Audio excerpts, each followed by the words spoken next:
Good evening. Welcome. We are doing something relatively new today. Well, I say new. I've done programming on stream before. But yes, so I have some improvements I want to do to my stream. And I think the best way is probably going to be, hang on, let me just clean up my directories. Yes. Me. Don't need that. That's my scene. I shall leave them there. Okay.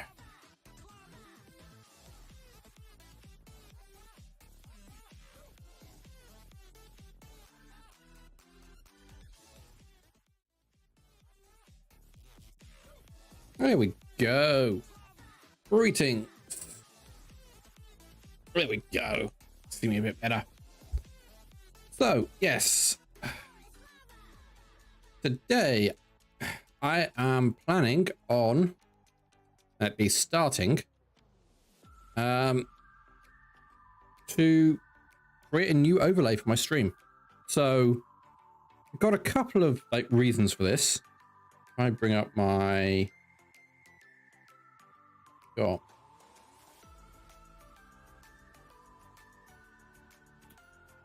So, those of you who've been around here for a while will know that I have the following bits on my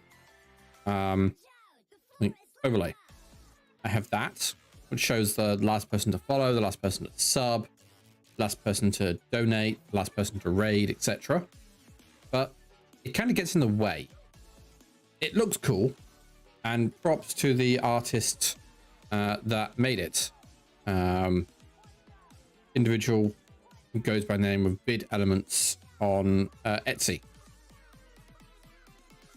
It's excellent quality, and I do like it. Problem is, it gets in the way. It doesn't really say what's what.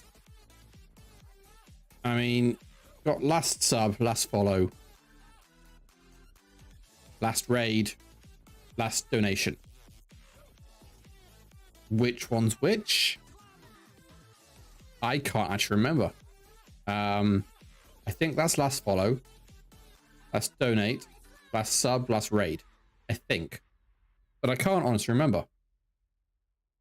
We also have... Where are we at? I mean, obviously, we've got my ads notification. We've got the notification to say what is playing on over there. Let's turn that on. Yeah, so I've got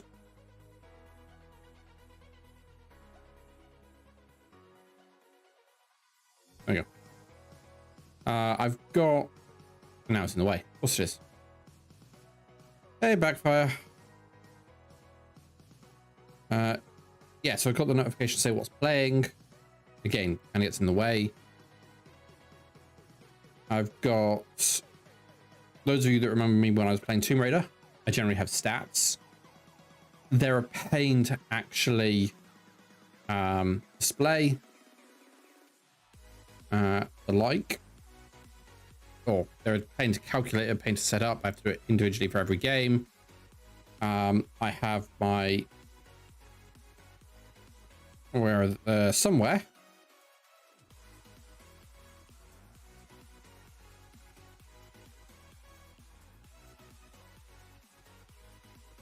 Where is it?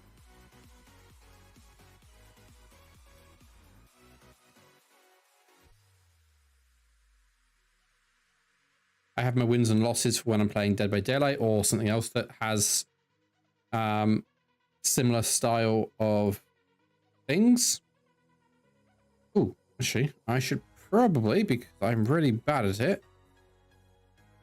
3 avatars.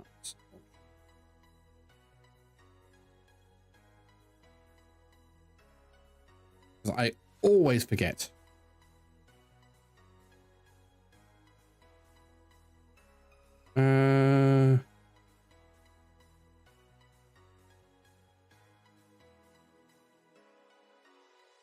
How do I do this again?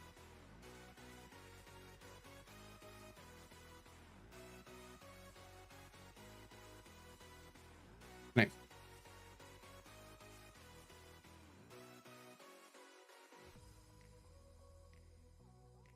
There you go.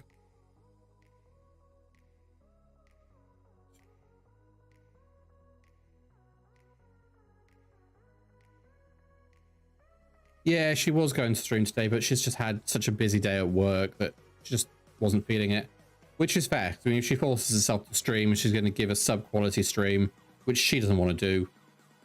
So, yeah. And so she's currently just resting. She'll be on tomorrow for her usual stream. Right. I've also got time where I can display and say all of that to all individual items in OBS. It's all a pain to add, modify. So I thought I'd just bite the bullet and make a completely fresh overlay.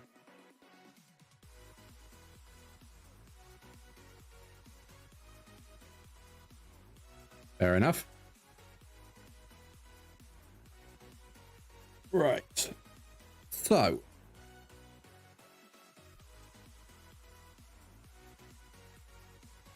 I have a couple of ideas. I have a couple of like grand ideas for what I want to do. I want to make this overlay actually interactive. So those of you that have been watching me play RimWorld will know that occasionally like a vote will come up for people to vote what they want to do or what they want to happen in game. I want to extend that to more games, but rather than have it come up in the game itself, because let's face it, that gets in the way. I want it to come up just on the overlay, and then I can do it for more games. So it's going to kind of be a combination of an overlay with parts of what the bot that we were originally developing. That, let's honest, it just got too out of scope. So let's have a start. We want a canvas layer. We need a canvas layer because everything is essentially going to be a canvas layer. Probably not, actually.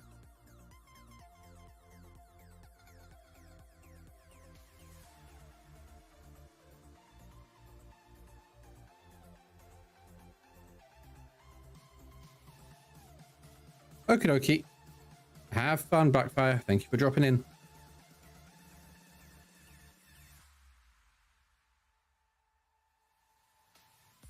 Let's see. So to begin with, I want to start with something I'm going to use tomorrow because I'm streaming tomorrow, and that's stats. So let's stick in a panel, which we're going to make C. We will anchor it to the right hand side.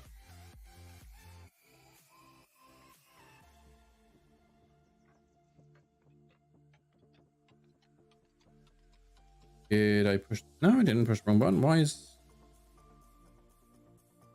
All right, let's delete that a second. Let's delete that. Let's start with a control node, a user interface, so control node.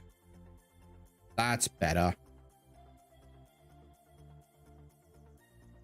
So we'll add a panel.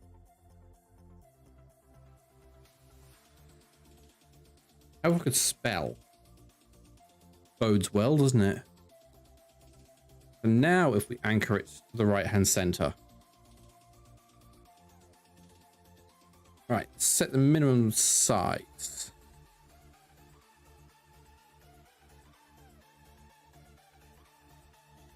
$200 by, let's say, 400.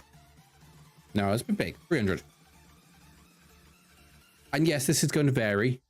But let's get the basics in first. We want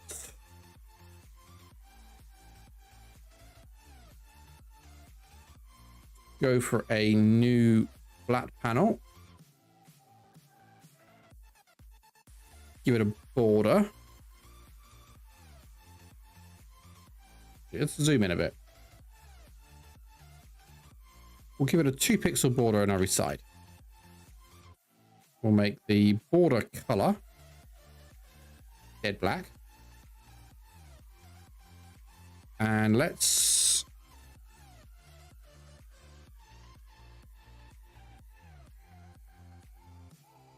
shift it. At the moment, we're anchored to the right-hand side, just absolutely. Let's move it slightly there.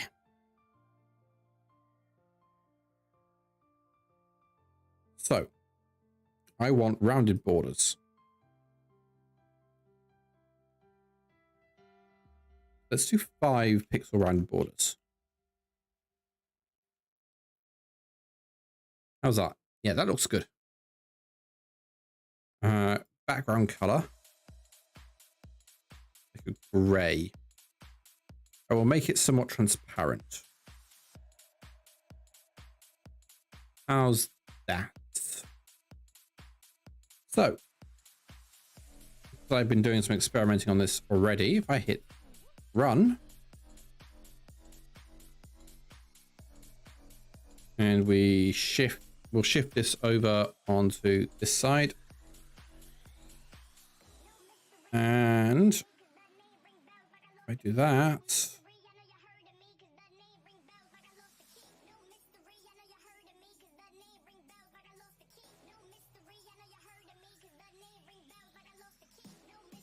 nothing happens. Why does nothing happen? Got allow transparency on. Oh, there we go. Just took its time. If I minimize this, see, I've got this here. Now, I think that's actually a bit small. I thought it was going to be a bit big, but let's increase the size. Let's make it 300 by 400.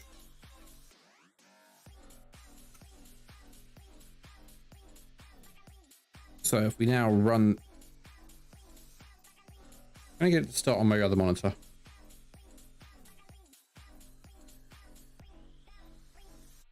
Set this to 2.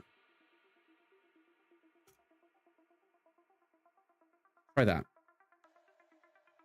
Now if I hit run, no, didn't. All right. You over.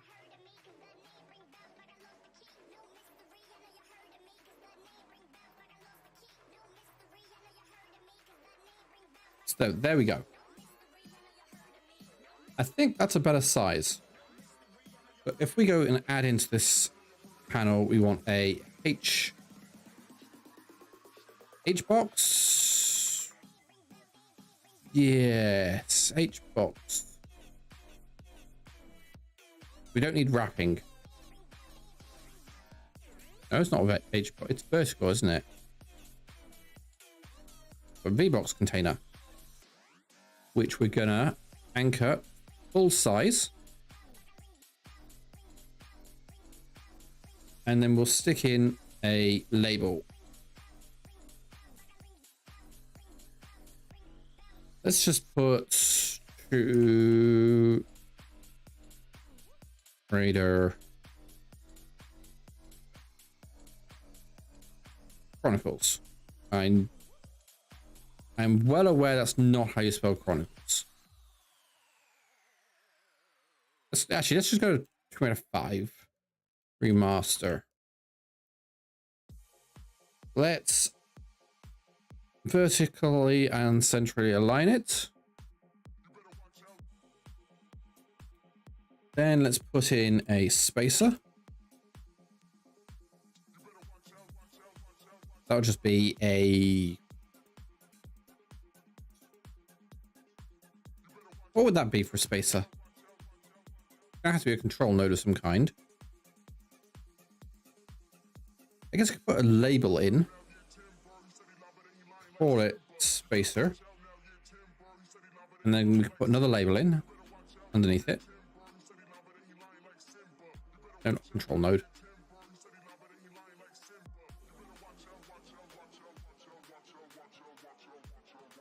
So I'll probably look at a way to get this done programmatically at some point.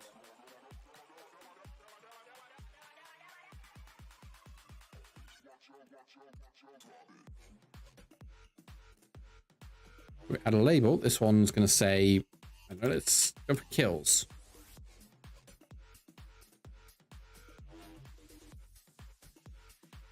No, it needs spacing out.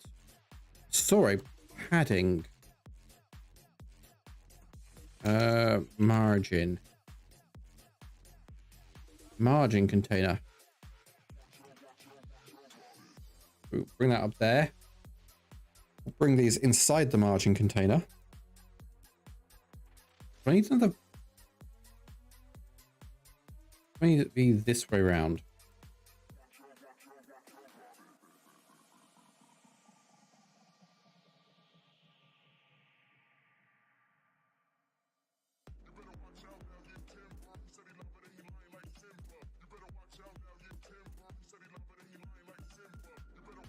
No, okay, well, let's match the size. V-box container. I want a margin. How do we do margins? Ah, here we go. Theme constraints. So let's add a 10 pixel margin on the sides. We'll add a 10 pixel at the top and a 10 pixel at the bottom. We might find that's too much, but so we've got game name, we've got spacer,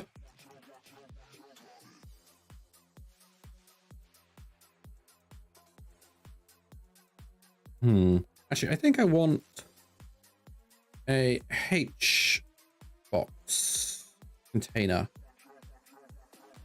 Put that into there. This is going to be that. Speed00_. Thank you for the follow, Speed00. I hope you're doing well today. Welcome in. Create a label, so this one's going to have the actual count in it. Let's, what have we got? No, the separation's not really what I need.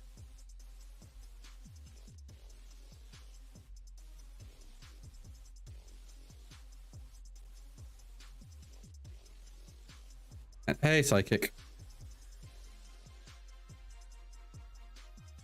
I haven't decided what I'm going to name it yet. All right.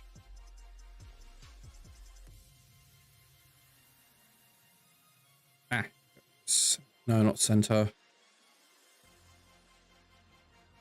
Spread it out. Let's put the label, and we could give it a minimum Y of, we got here, the size of this. Okay, no, it's X that I want. So X is 280.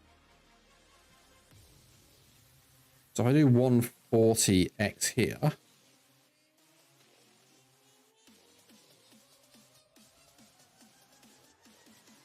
There we go. And I can duplicate that. Change this to deaths.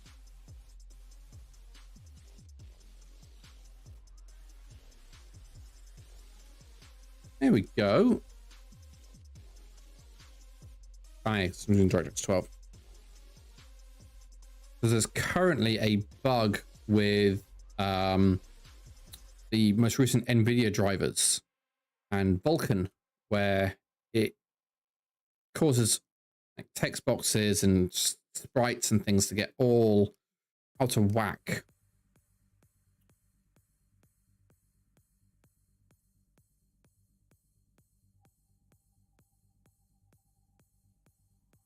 All right, so I mean, looking actually on the overlay, that looks a bit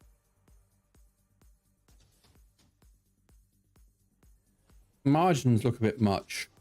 Or at least top margin does. So let's go here. Let's reduce the top margin to 5.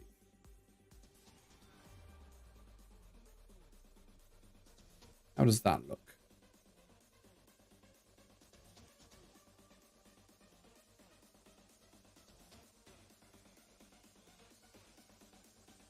See it here. Big gap.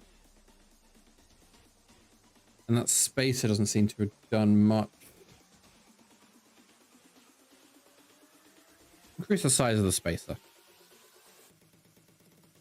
Minimum Y, say 20.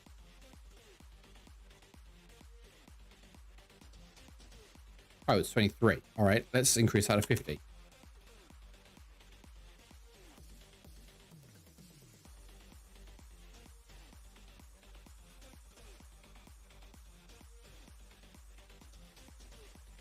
This is why I need 3 monitors.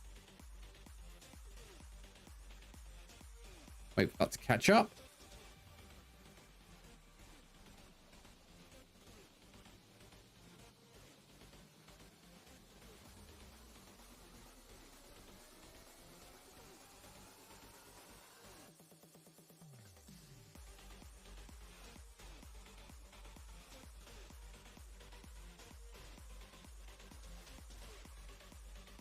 Okay, so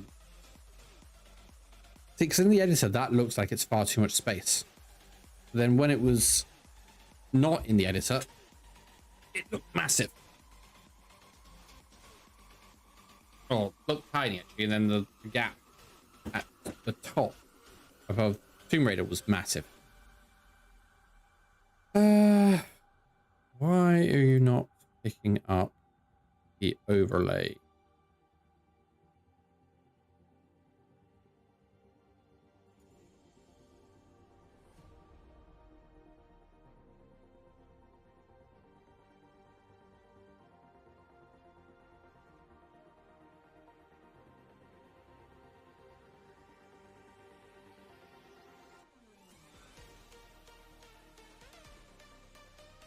Okay, let's set it to that.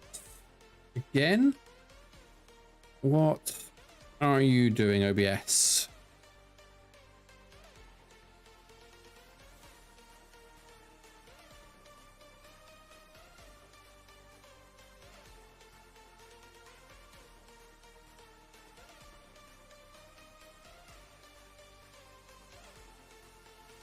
It is a common question, unfortunately.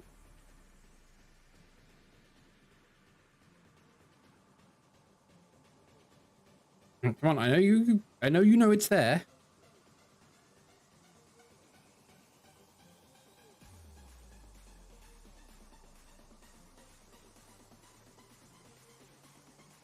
Creating a simple layout's not too bad. It's when you're trying to create something that's interactive or has lots of changes, or lots of things that change. So obviously my game stats have to update, which means if I was doing it just the way I was doing it before, like OBS and StreamerBot, means I've got a lot of text files. And the text files just sit there and yeah, it's annoying.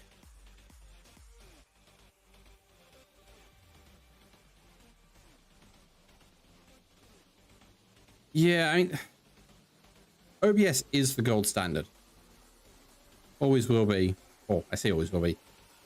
But might not always, but is currently gold standard. Especially considering it's free.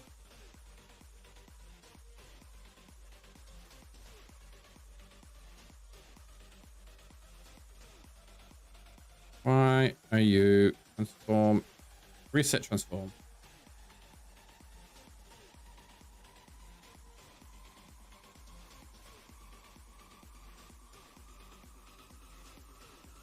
It was working. Now it's not.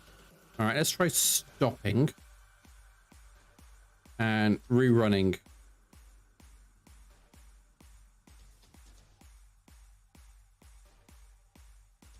There we go. So now if I can move this over.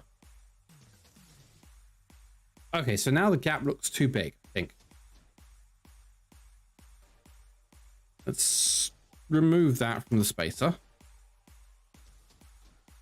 So it just goes back to a normal. There we go. That I think is better. Don't you agree? You've got the game name, then a space. Then you've got the various different stats, whatever they end up being. As I said, I want to get these to be like automatically generating. So I'm going to create a resource for each game and have like Godot store all the actual stats rather than using text files or anything like that. And there's no point having a database. I'll just use the resources that Godot's got available. So if I quickly bring up,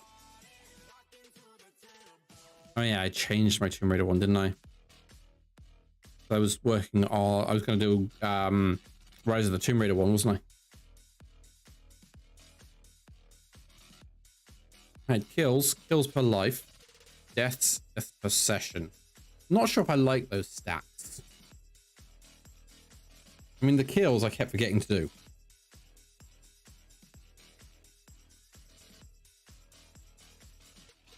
Number of deaths.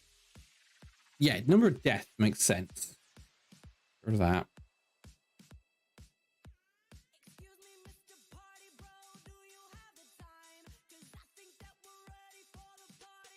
What else do we need? I mean, again, this is just because Tomb Raider is what I'm playing tomorrow. Right, there is actually something I need to do. In fact, I need to look it up. I don't know how to do what I want to do. I mean, outside of Godot, I know how to do it.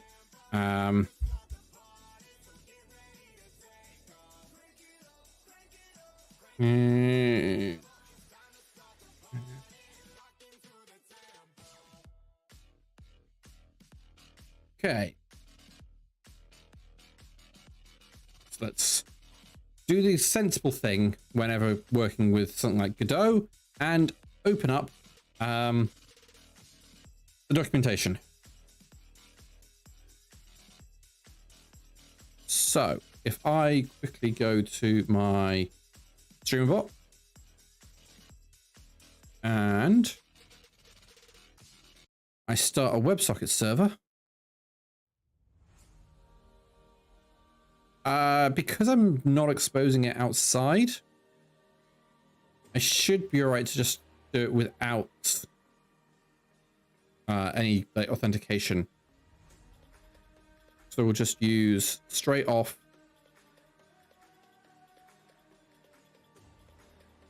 Right, so let's add a script. I'll reorganize things in a bit. Right.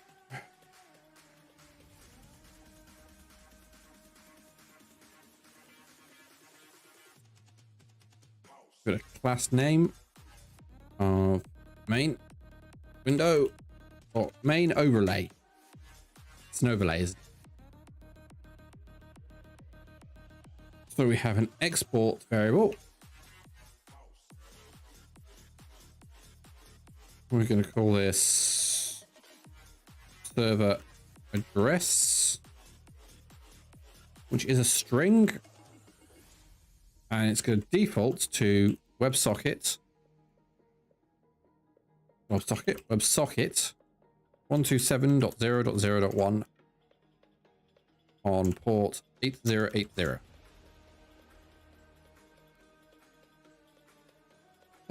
So now we have to instantiate a WebSocket here.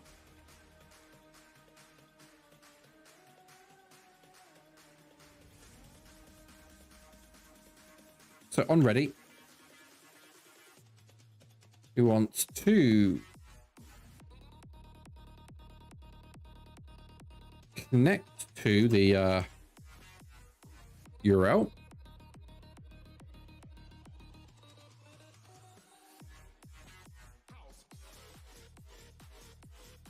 And then if error is anything other than okay, we'll just do a console print for now. Print unable to, yep.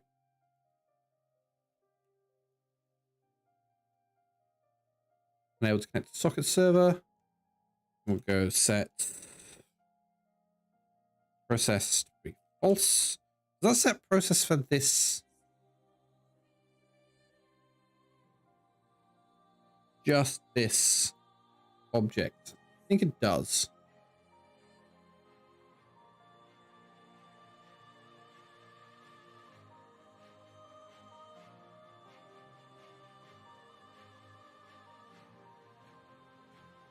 Yeah, so that's just for this node. And then otherwise, so if the socket has connected successfully, we will just print connection successful.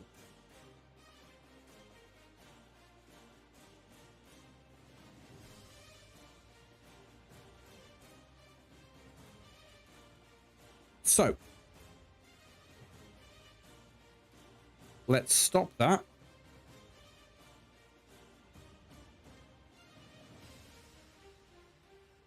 Let's underscore delta.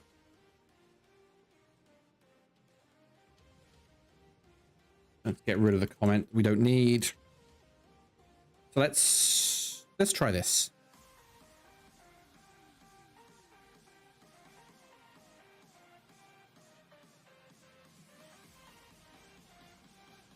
Let's move you out the way.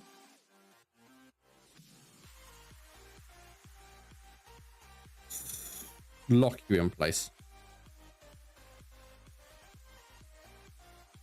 So connection successful. And if I go to my streamer bot,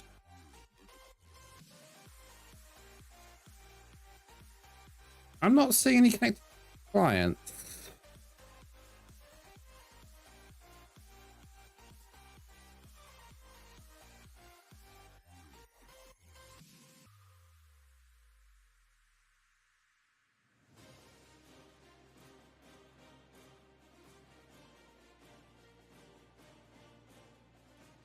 But it says connected successfully.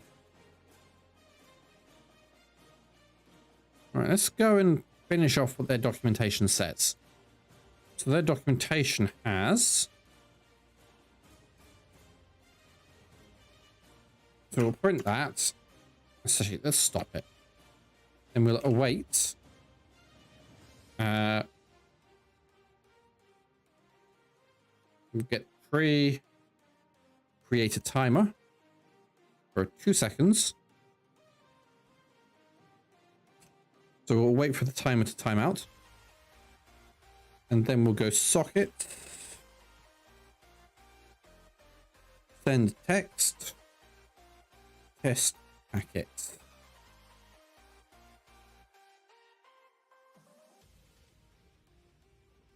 And let's sort out process.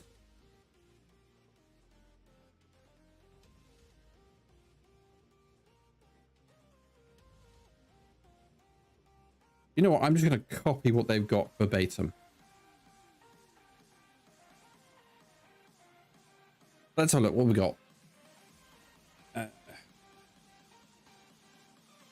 We poll for any data. We get state. WebSocket open, and we get data. Put the data down. It's closing. We just don't do anything. And if we close, we put the information down and stop processing. So let's start it up. I really need to find a way to get it to start on my other monitor.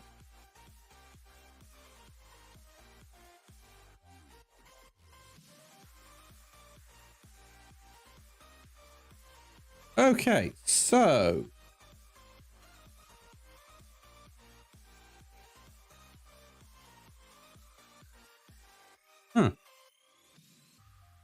We got a message from the server saying hello with an instance ID, name, version, various other stats.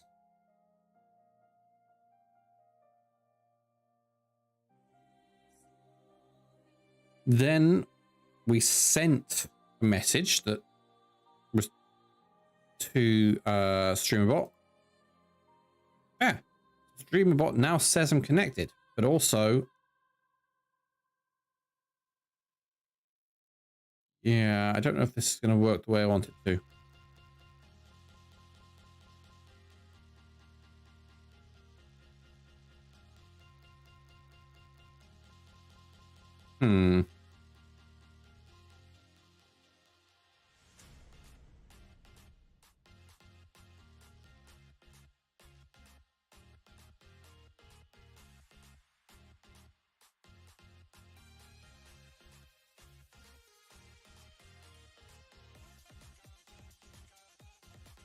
Yeah, I'm not that. I'm tone deaf, essentially, or at least rhythmically deaf. Anyway, I can program anything to do anything musically. True.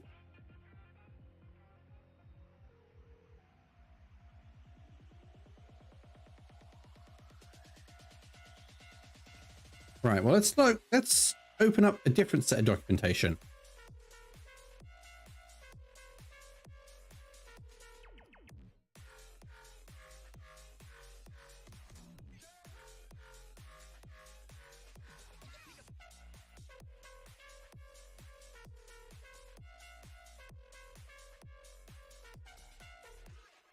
All right. So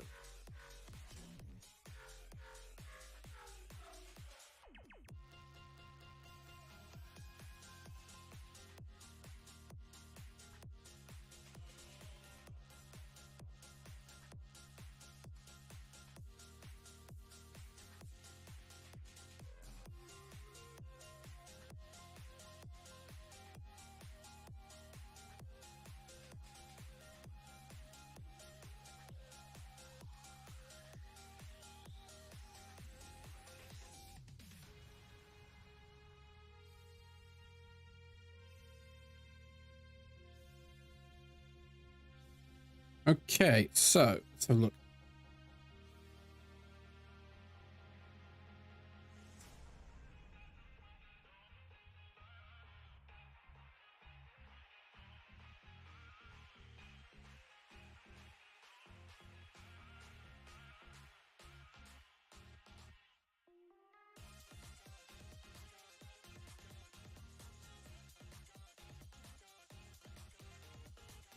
So what's the subscriber ID?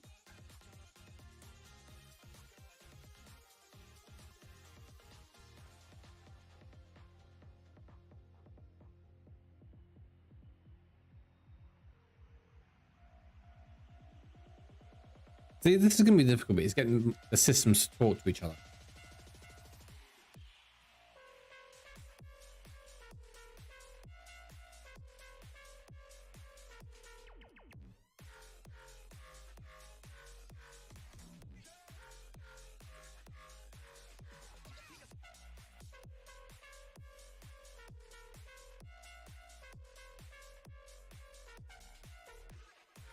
So how does it set the request ID?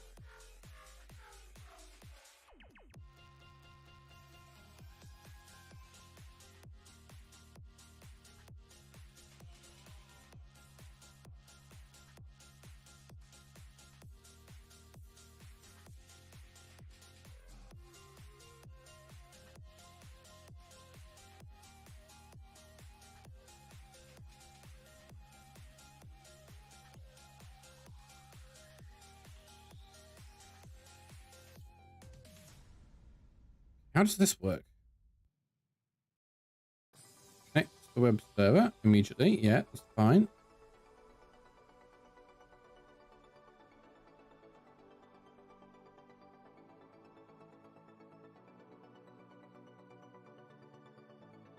Okay.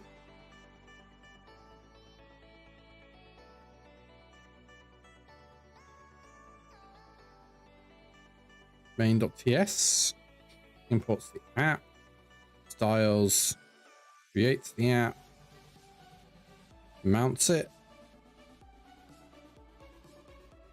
Right, let's check Node.js version. No, either.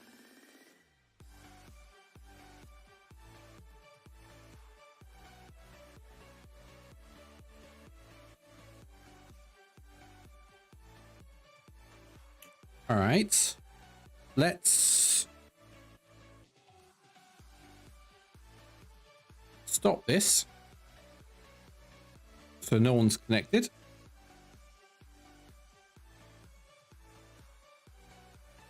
And we'll try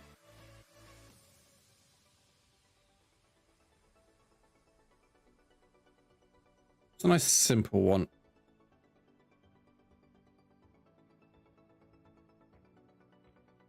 We'll do this. Can we escape this? Yes, we can. I'm going to bring it onto one line so it's easier for me to read.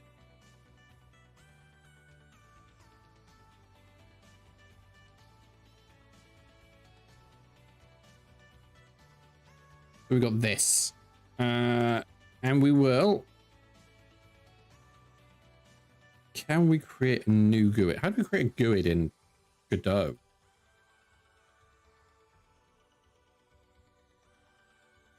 Never actually done it.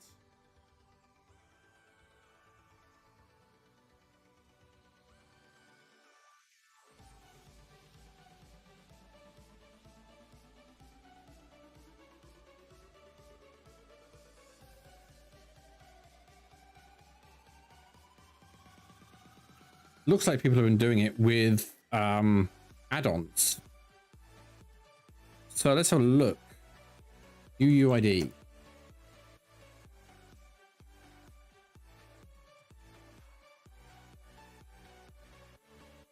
When were these created? Let's find the most recent one.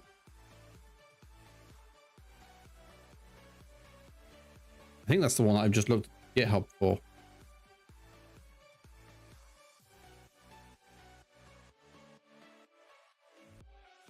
What about GUID?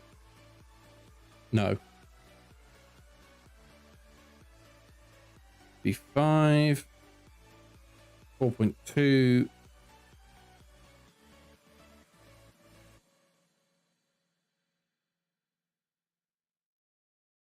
Do this.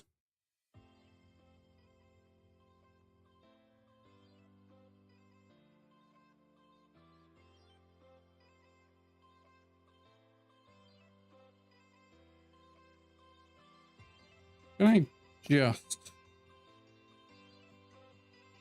Probably these two, the documentation. I know.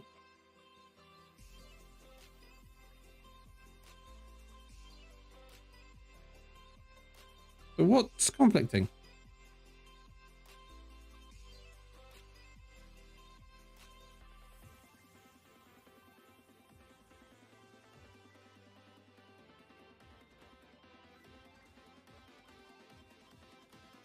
Okay, the license and the git attributes.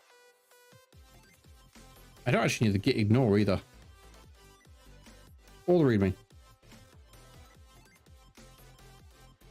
Actually, let's leave the readme in because I need to be able to know how to actually use it.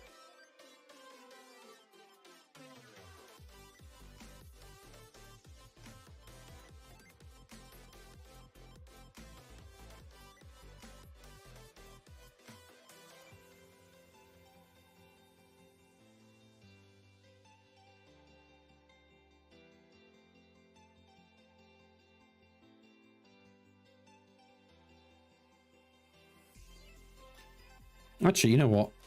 I'm going to delete this.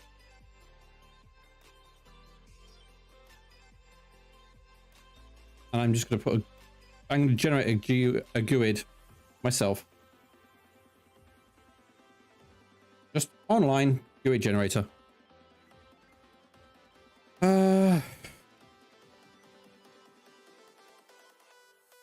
GUID generator.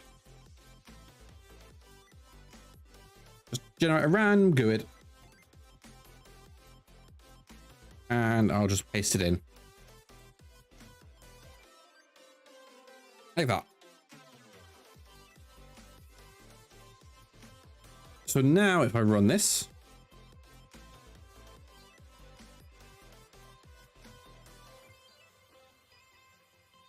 shift this over to here.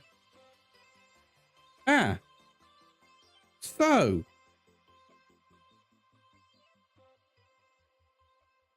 good. As you can all see, made the request and it's come back with a shed load of data. Same GUID. It is okay. The IDs are used to pair up the request and the response. So essentially they're a session ID.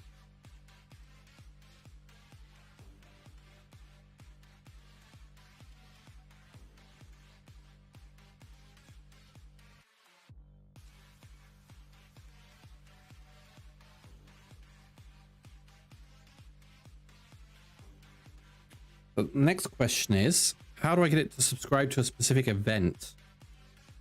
If I look at my actions and I scroll down somewhere, do I not have a test action? I do.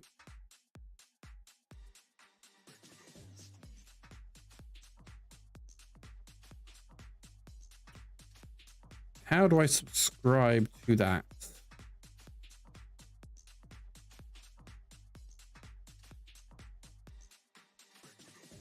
First of all, what happens when I test this? Actually, that one I don't want. But when I test this, nothing happens that I can see. But if I go to my stream folder in the documents,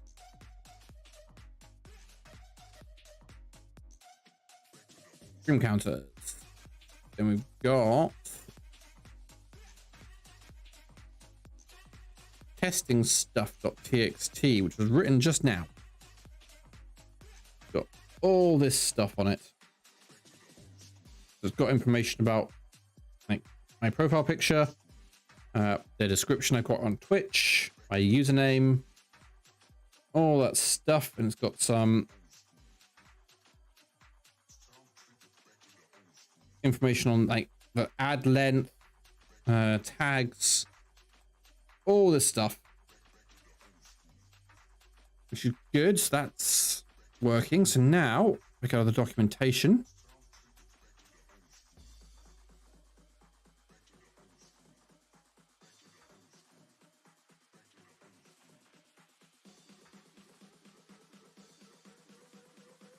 Get a list of all the actions.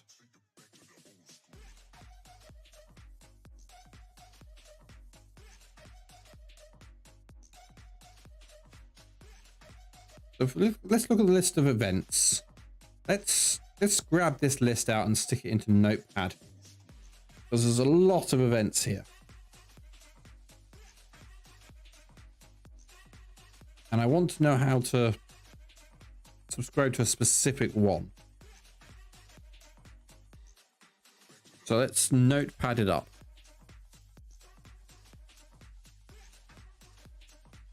And we'll turn on word wrap.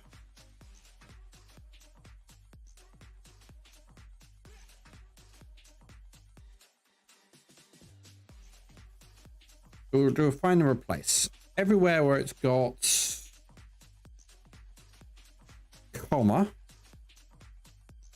I want to replace with a new line. So it's not quite.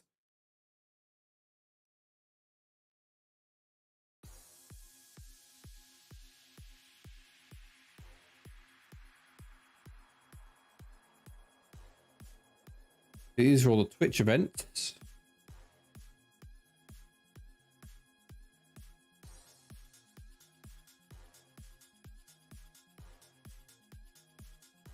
Okay. So we've got action, sub-action, action completed. So how do we subscribe to those? We bring you over here.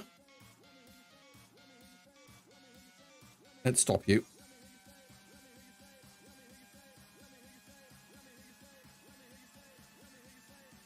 The request is subscribe. Pass through the ID.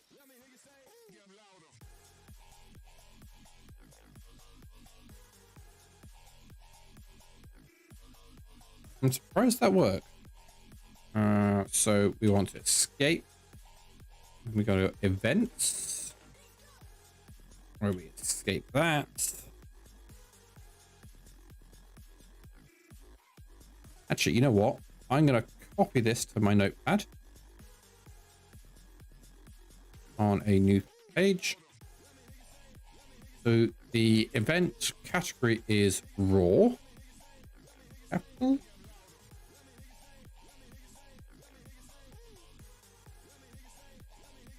S. Capital R. And then the event name that I'm going to subscribe to is action. I think it was action. Yes.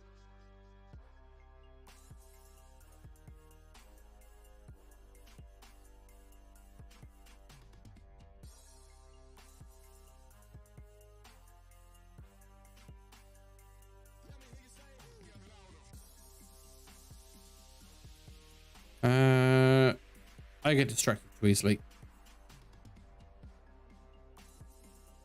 This is why I never finish anything. I get distracted too easily.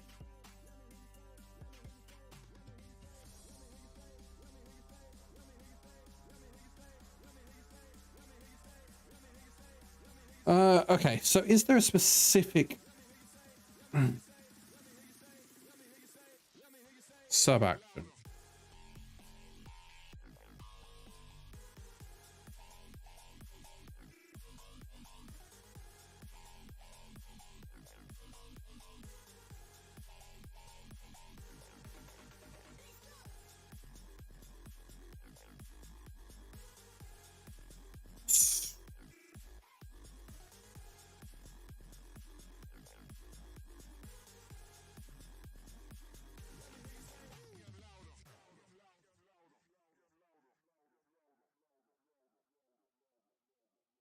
Yeah, no, I'm not seeing anything. So event name action. So if we single line this.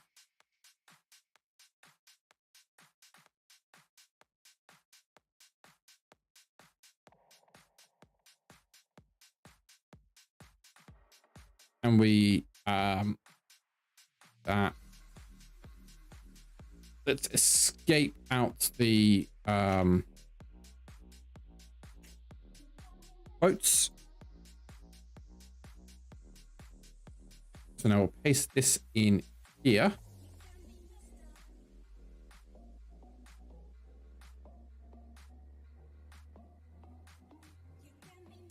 We've got a request.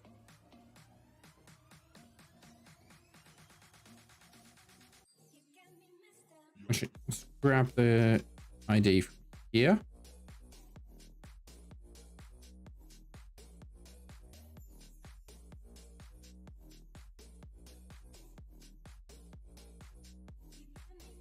I say I will need to get a GUID generator if I'm going to be doing this. They can't all have the same request ID. That's just silly. Clear that.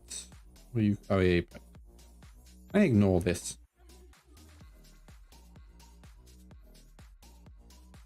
No, it doesn't look like I can. All right, so if we start this now.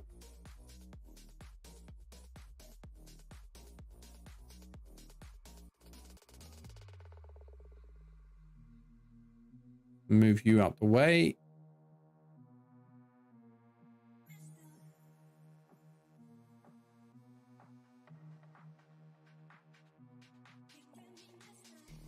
Okay, so apparently it's subscribed to the action.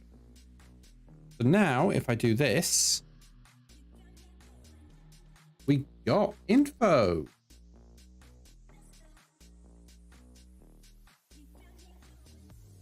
So we got data from server. So this is what we got.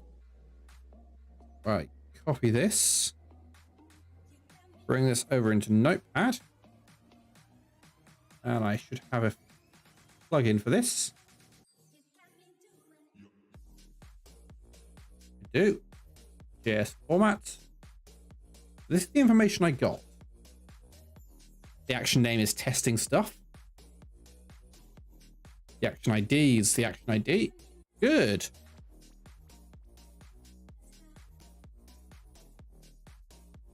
Good. That means that I can get, when stuff happens in StreamerBot, I can get it here in the overlay, which is going to be useful for a later part of this project, because I want this overlay to be properly interactive, as I said. So I have plans for what I'm going to add to it, which rely on like me being able to receive events from Twitch, which I can do via StreamerBot or directly. I have got the Twitcher add-on plugin or whatever you want to call it in this project, hooked up to Twitch with an authentication token and all that lot. So I can receive events from Twitch directly, or I can now, when an action is triggered, I can get it here.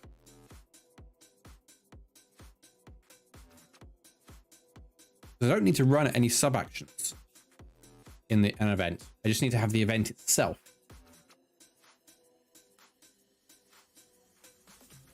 Question is, if I get lots of events come through, that's going to be a lot of traffic that I don't want to handle. Because obviously when I get it through, I've got to then search through this JSON, be able to tell, is it the object I want?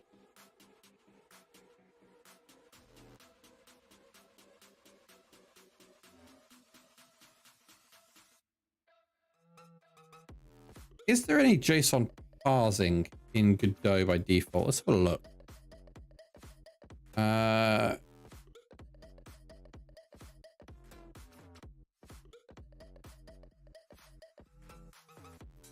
There is. Have a look. So there is the JSON object.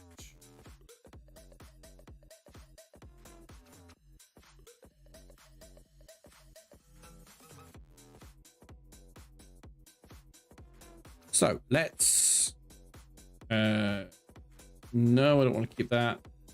No, I don't want to keep that. And no, I don't want to keep that.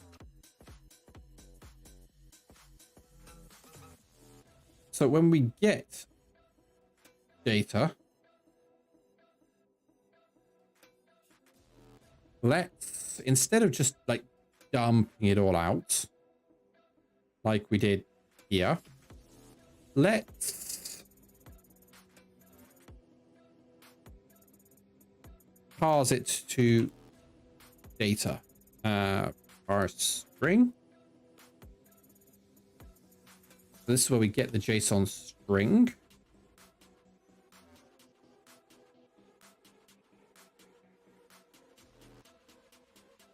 Actually, let's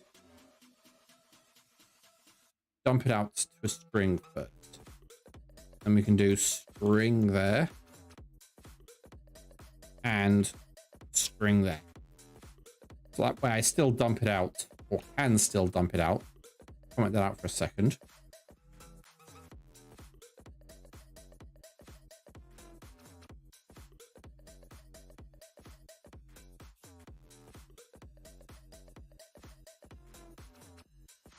All right, so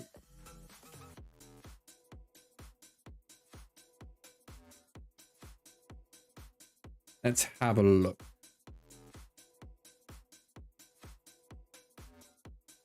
We'll do print dot, dot. data ID. So we'll stop this and we'll run it.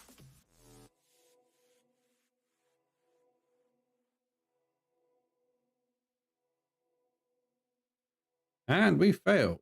ID. Okay, so that gives me a dictionary.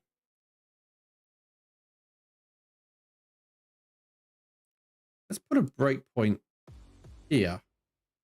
I want to see what this data looks like when it comes back. What is data?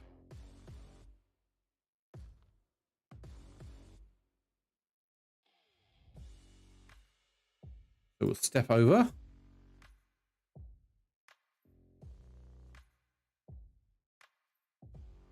Data is a dictionary.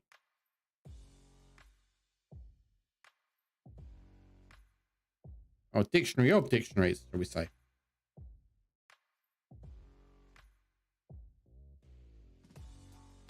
So that, actually, that makes things easier. We can do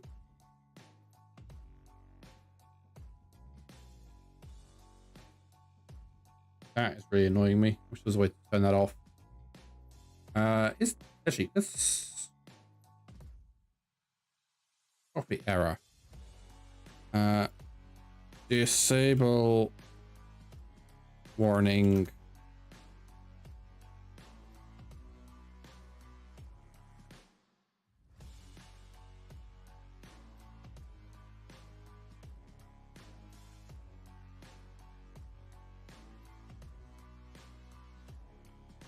And I know what the error is. Is there a way to disable it?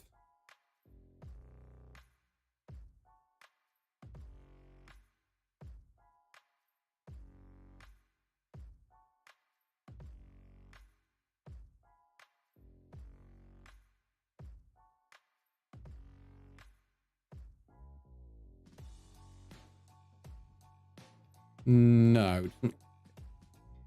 Anyway, I wanted to... Let's do this a second. I want to see what we get back.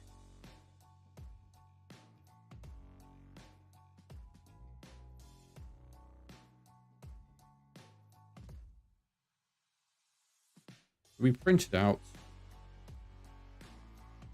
So this doesn't have an ID. It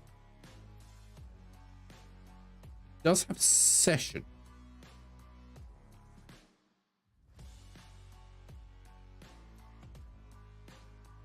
So let's do this. If data session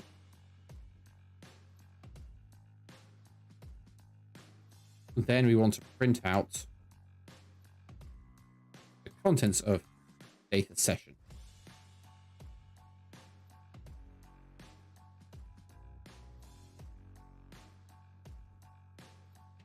And then we'll do else. And the else will be this. That way, if it is the first, you know, the request that we get back when we connect, should work. Go here.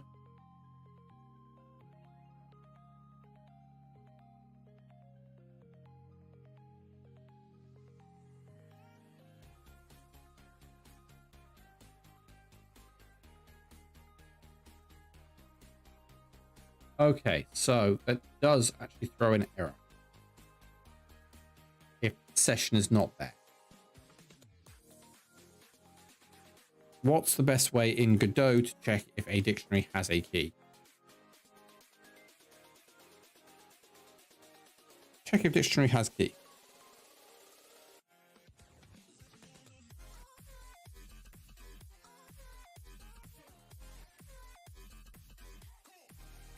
Okay, so we've got data dot has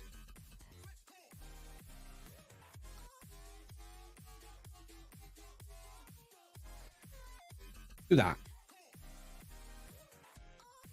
Now if we run this,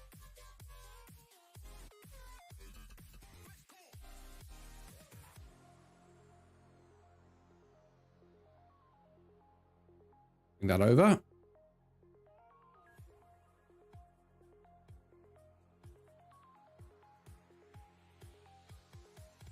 Okay, so we're displaying the overlay. Good. In the console, we've got connection successful. Then we've got the session ID, comes from this line. Then because there is no session ID down here, we've got this. That's good.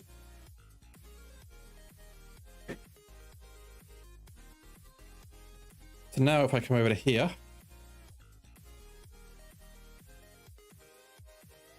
and I run this test,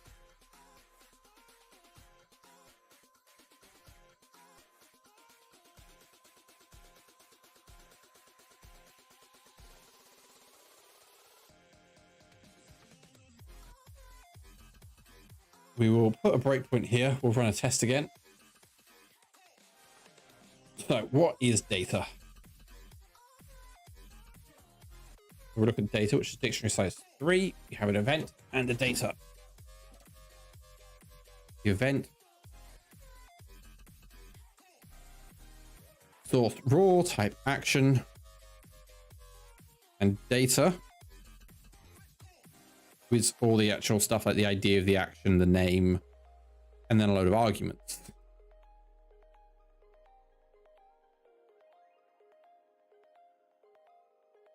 So we want to enter here, do elif data.has and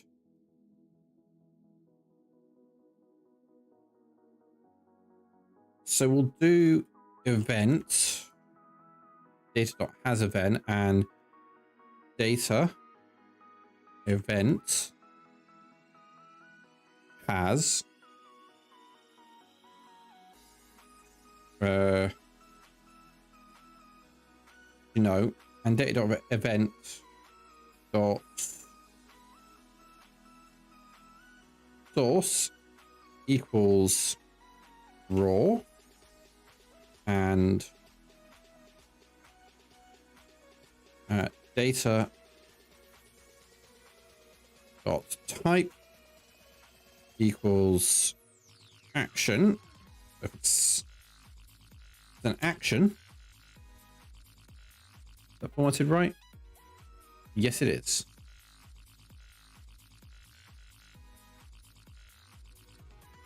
We want to go if data dot has data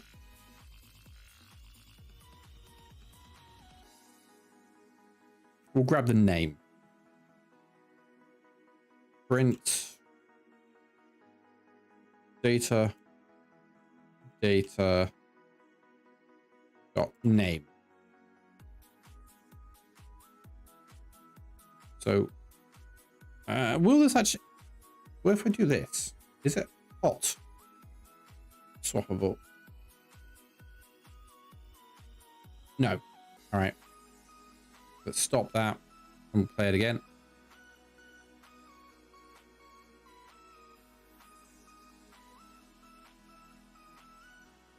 Connected session. Hit the breakpoint, so we'll take the breakpoint off and just hit continue.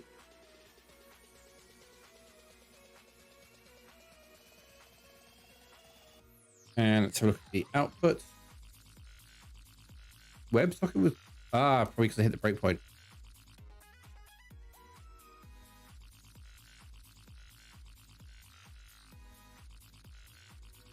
Let's enter a other screen and see if that works. Back to the initial screen.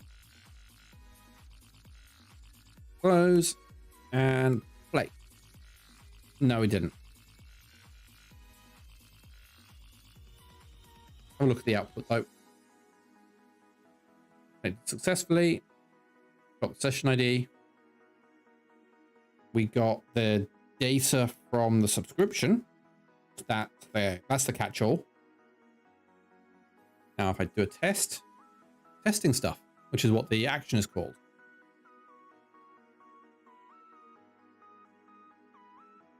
which means I can have a script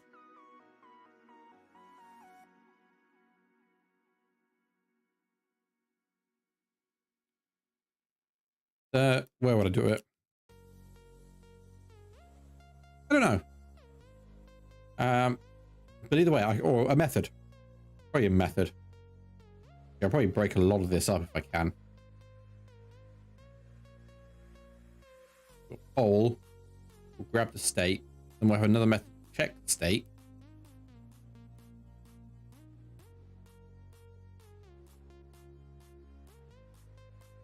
Yeah, and I might have to move it off control.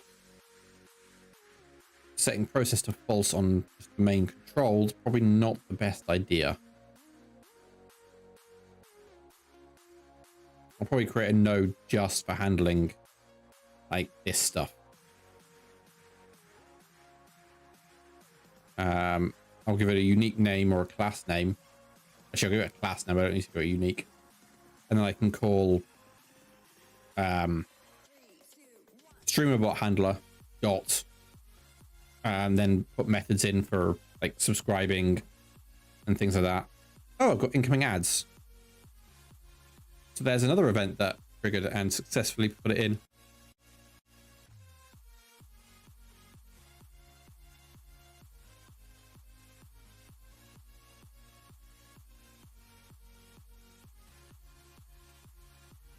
I mean, this is only like the very bare minimum at the moment.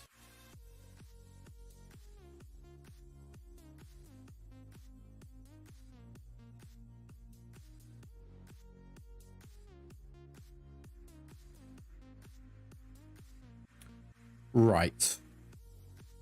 So now that we've got this working, which means I can now receive events from, well, from Twitch, from my Stream Deck, because I can send my Stream Deck events through StreamerBot. Anything else that I need to connect? I mean, technically I could get events straight from OBS.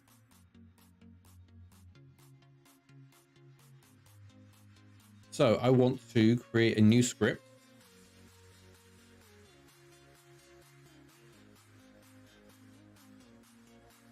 Which is going to extend from resource. I'm going to call this game stats. That's not right. Game stats. Actually, before we go any further, I'm going to do a bit of organization.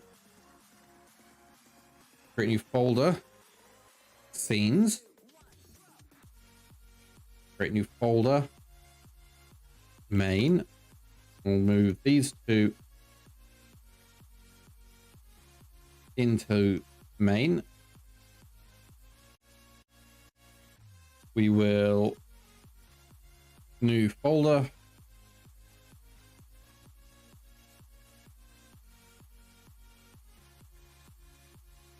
Custom resources.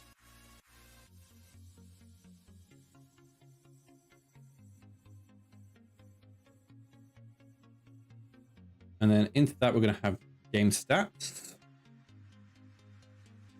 Now, game stats is going to contain an exportable. Why are you export variable?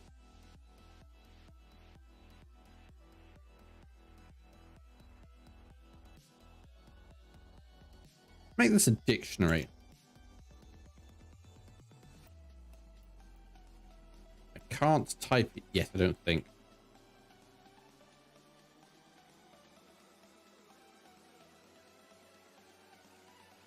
Yeah. Typed dictionaries is coming in next version of Godot, so 4.4. I'm only running 4.3.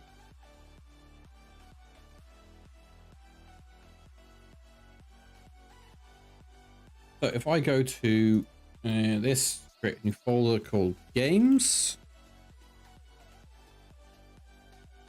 create a new resource based on game stats.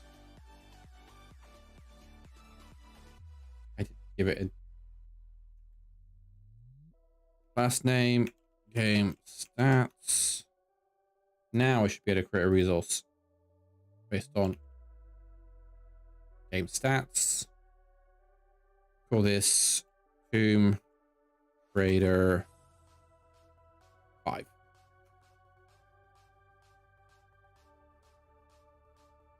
The dictionary size. So we're going to add a new key, which could be a string. It's going to be called deaths. And a new value. It's going to be an int with 0.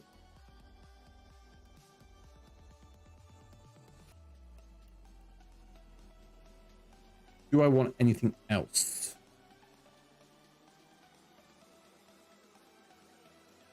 I'm probably actually not going to do it this way. Not sure yet.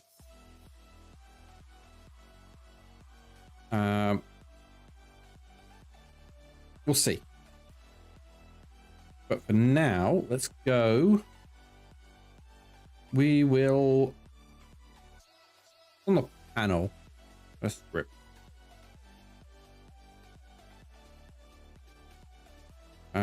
So this will be the stats panel. I might actually rename.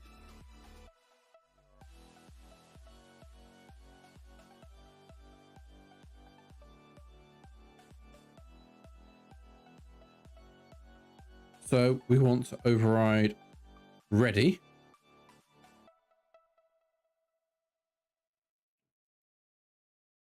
Let's have a look.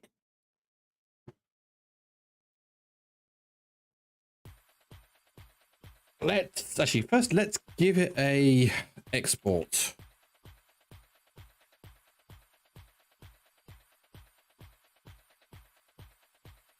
Of type game stats.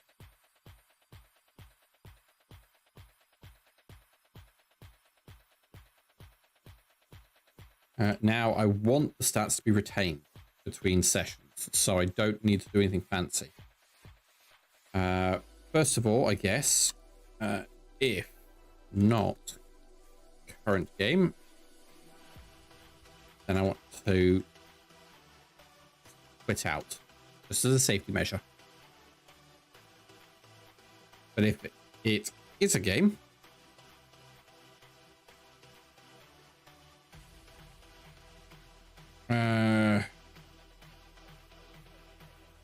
for loop in Godot. I do so much programming in so many different languages, it's hard to keep track of what's what.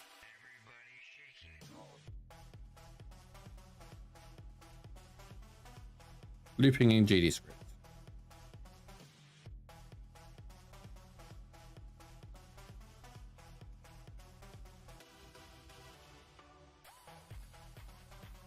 So we just go for key in current game dot stats. So for each item in stats, I want to actually let's put an on ready for the merge container. Hang on. Control on ready.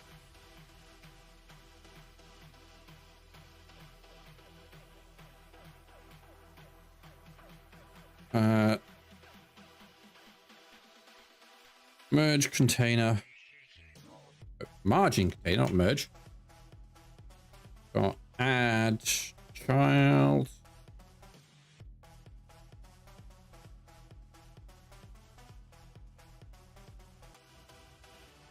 No, let's add a VBox equals new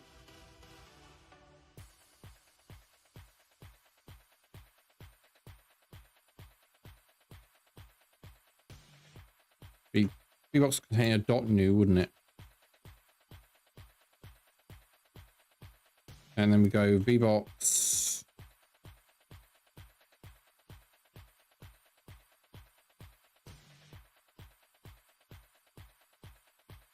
that right? Where's my structure again? The V box. No. So it's a H box within the V box. So I need to go back to my script. I don't need the margin container. I need the V box. I'm going to rename to game stats.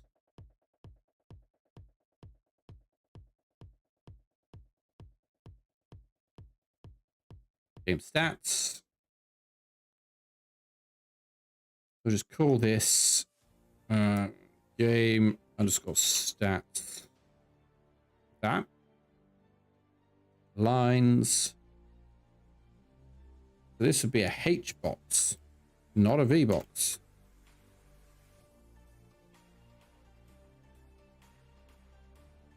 Hbox dot name equals key.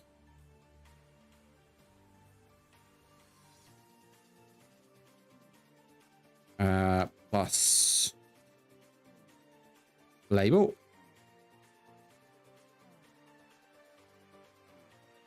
No, it would just be key, wouldn't it? Then I want to add let's do this in reverse order. So we go stat value equals label.new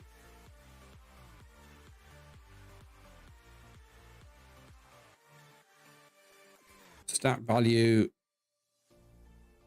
dot text equals 0.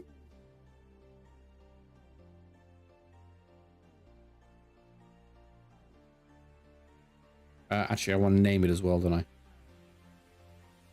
Stat value dot name equals value. And this one is key plus value. Then we copy that all to stats value. It would be stats label.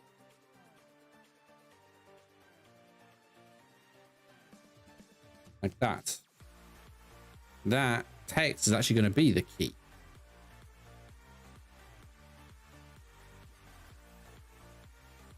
And then I want to create the H box. Add child. So I want to add stat label.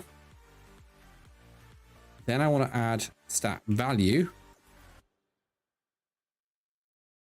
And finally, I want to add to game stats dot add child hbox.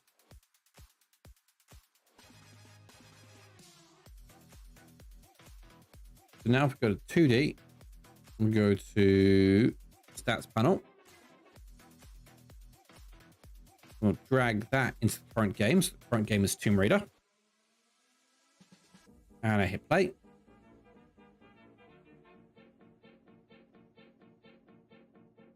I mean, it's going to be slightly more to it. Oh, yeah. It's str, isn't it? Need to convert it to a string because it's not smart enough to do it for it. So.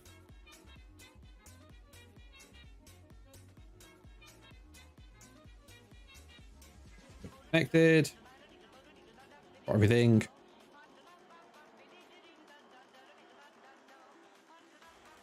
That doesn't look right. No, cancel. We'll look at the remote structure.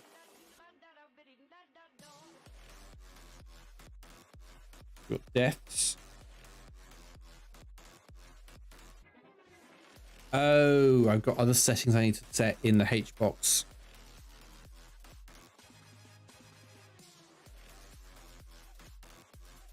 Actually, no, I don't.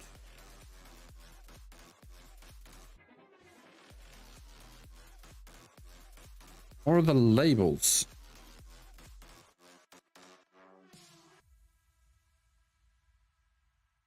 Yeah, didn't I set the... Yeah, custom minimum size.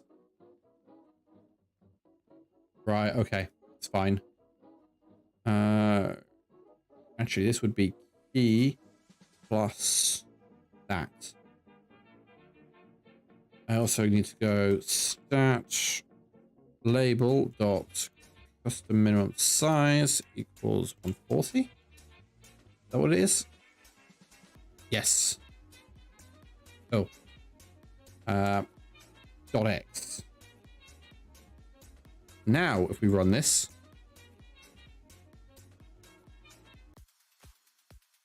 wait for it to load up.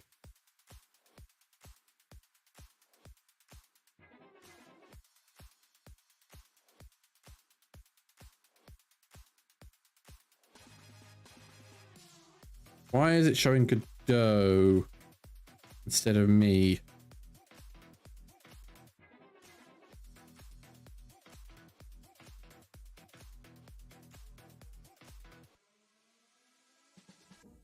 My camera seems to have...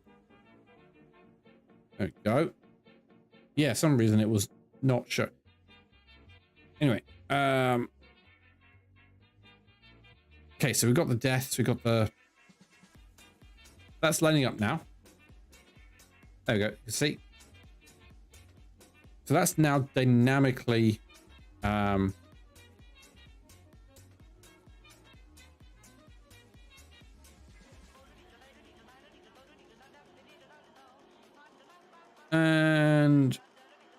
ban.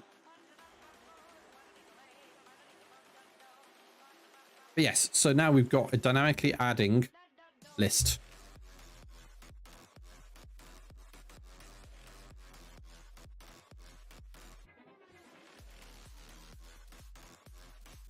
So into this resource, we need more than just a dictionary. We need a game name, be a string. Now if we go to Tomb Raider, game name is Tomb Raider 5 Remaster. Let's just have the deaths for now.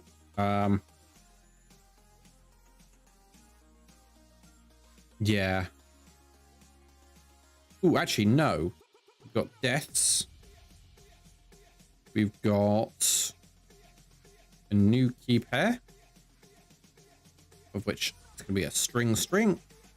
No, string int. So we've got secrets. And we've got 0. There we go. If we remove this H box, delete, go to stats panel. Actually, I'm going to detach.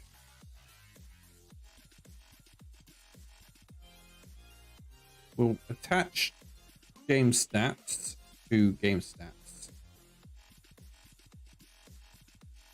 No, that's the wrong one.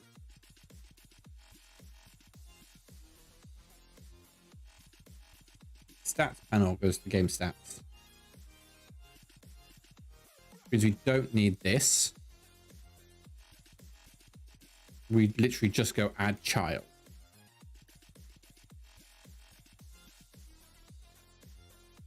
I am actually going to add a on ready for that though. I mean, I could set it as a unique, but I think the on ready is probably better. So there we go. Game underscore name equals current game dot game name.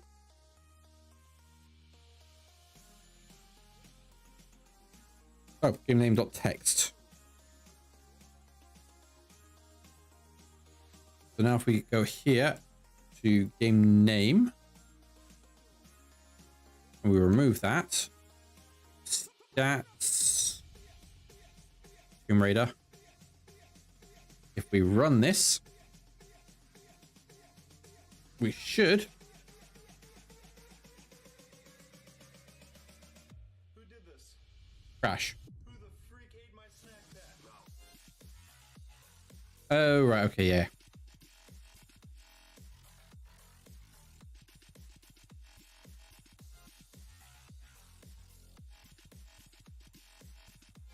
All right. So that I just need to change this to a VBox container. Yeah, VBox container. Now, if I run it, I've got the relay hidden in OBS at the moment. We know what it looks like. Death secrets, and the game name is set.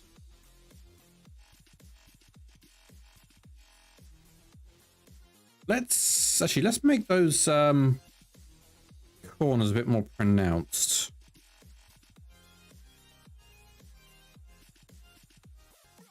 Actually, no, 8's fine. Bear in mind that it's a black background because it's transparent, so it's very hard for me to see.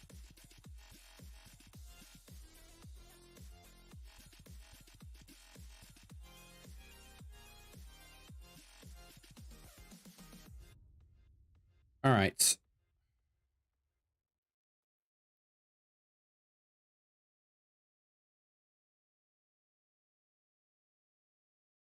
How's the best way to do this?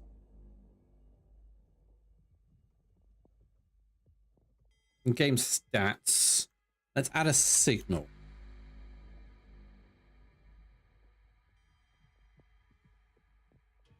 What are we going to call this signal?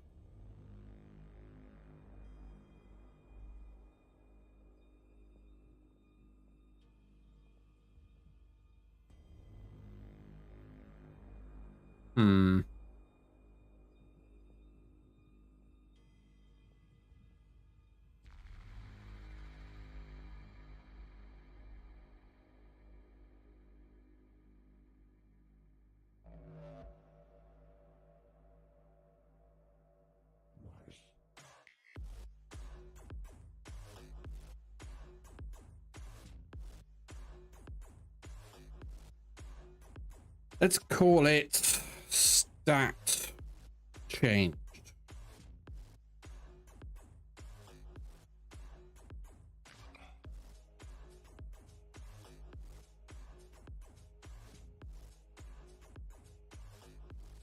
And we will put a setter of game name. The dictionary though.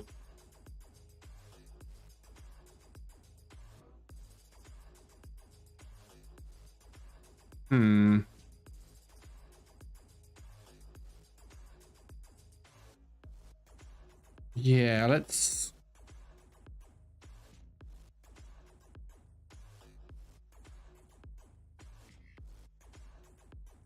set this instead of on ready to on process. And we will make it so that delta's not used because I don't need it.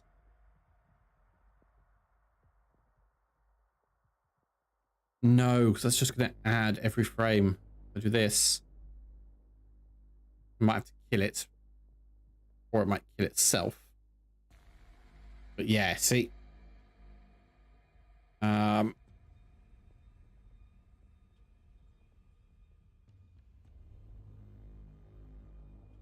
Let's set that back to on ready.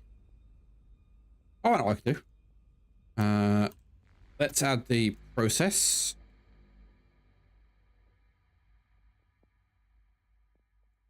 Delta that.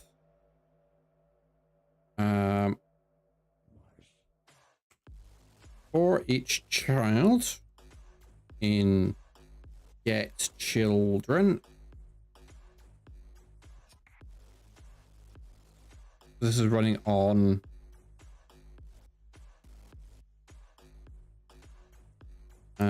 if child is hbox container.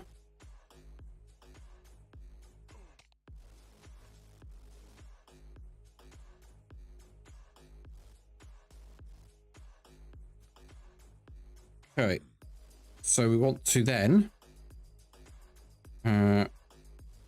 child dot get child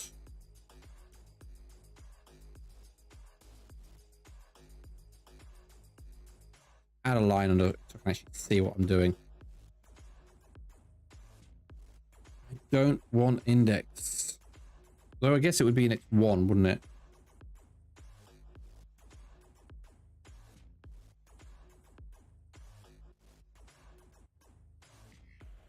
Dot child is a label dot text.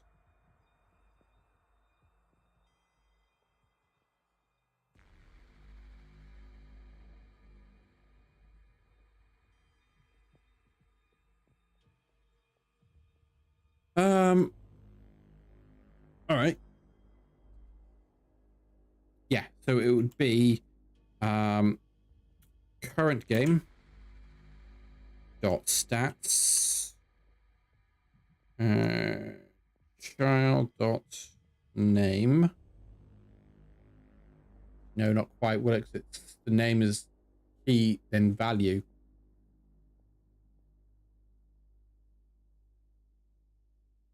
I don't suppose labels have got anything I can, like anything fancy I can use.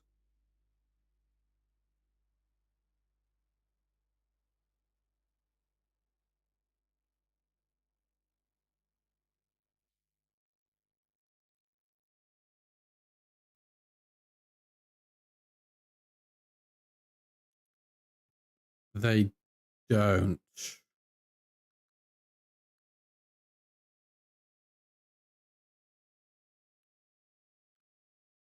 I mean, I could create groups, but that just seems overkill.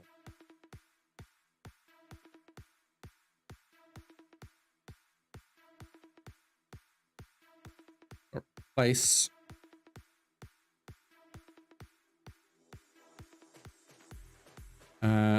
value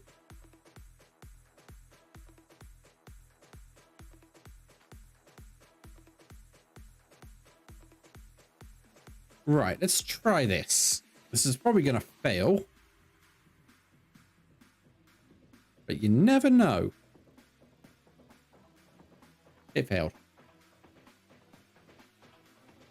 Oh right, I have to string it, don't I? The R. There. Now if I run it, the question is, have I got it the right way around? Is it child index 1 or 2?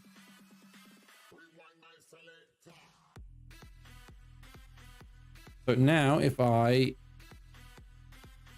let's turn my overlay on.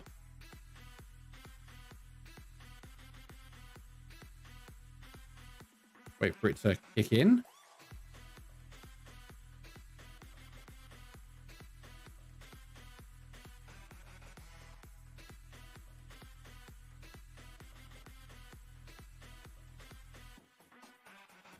We'll move it over to this screen. Come on, overlay, kick in.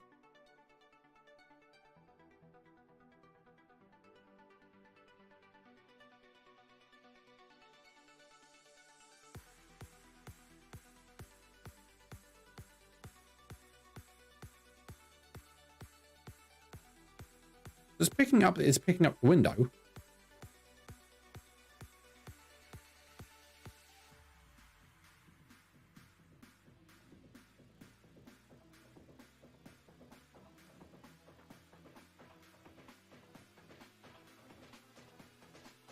Why are you not?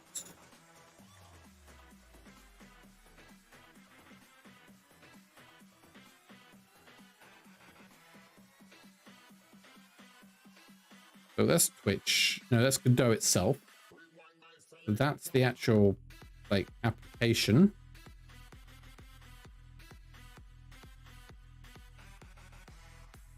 If I go here, I'm just gonna have to like change it and bring that over. See, that's now changed to 1.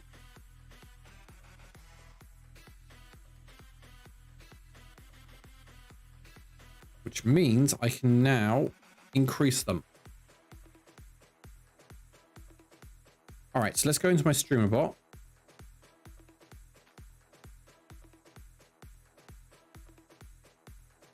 We'll create under the Tomb Raider category.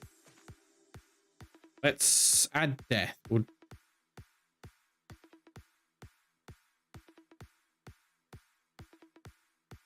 Let's disable everything in it.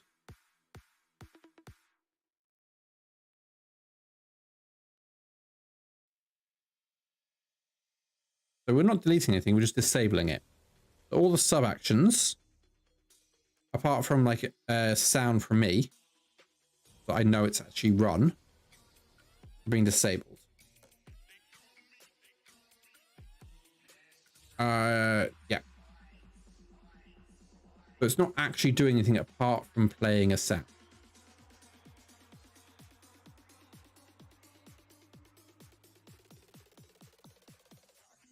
I run this.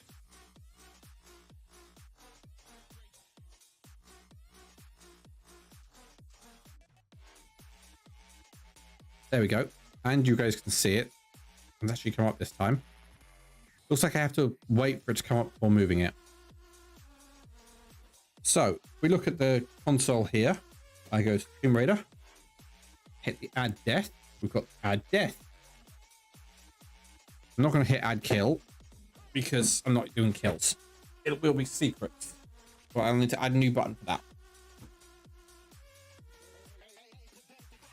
But I've got the add death.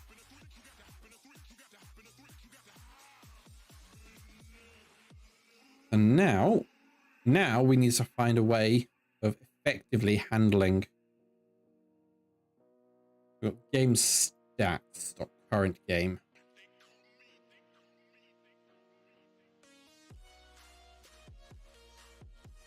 We can set this as a unique name. And I'm going to name it as game stats panel.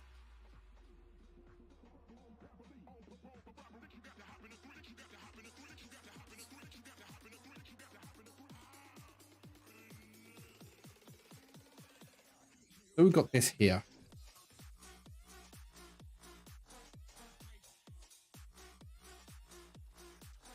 Get rid of these comments. While they're useful, they're taking up space.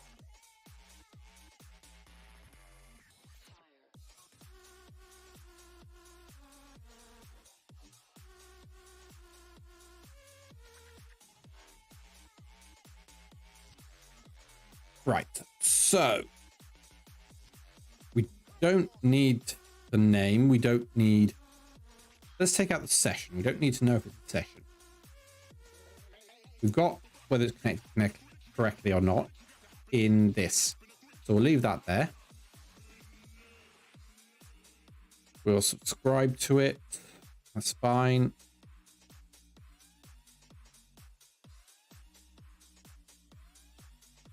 Let's leave out that. Don't need that.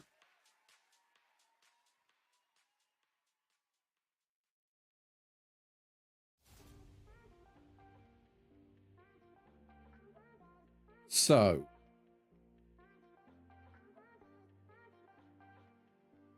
let's change this up a little bit.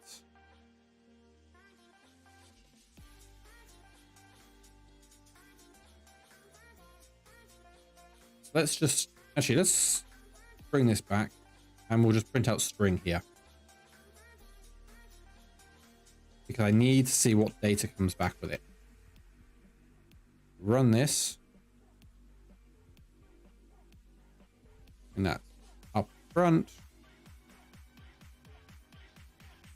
Push the button.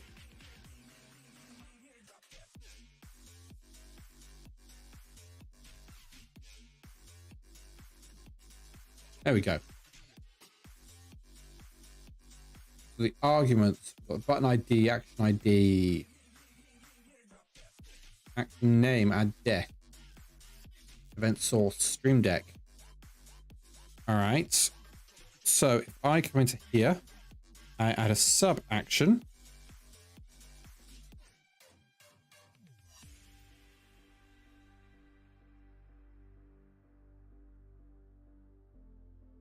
set the arguments. The argument name is going to be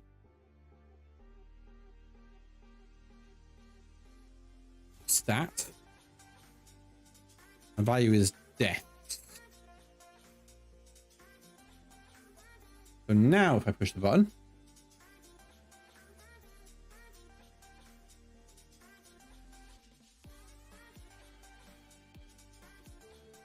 it hasn't given me,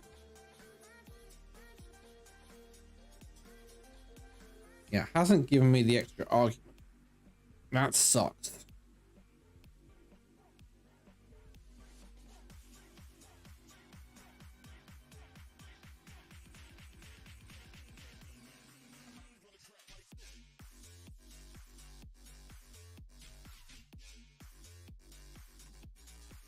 Right.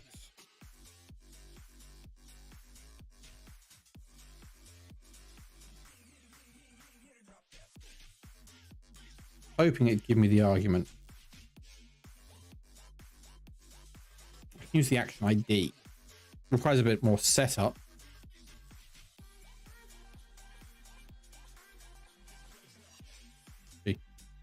Clear that a second. And we'll just... yeah, death.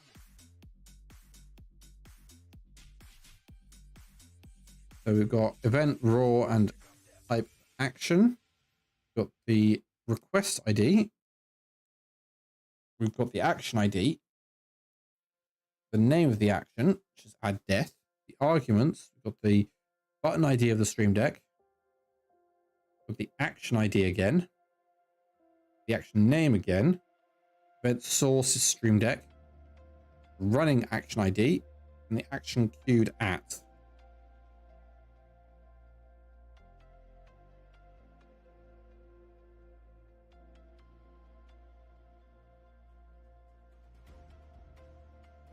Have a look at the documentation again.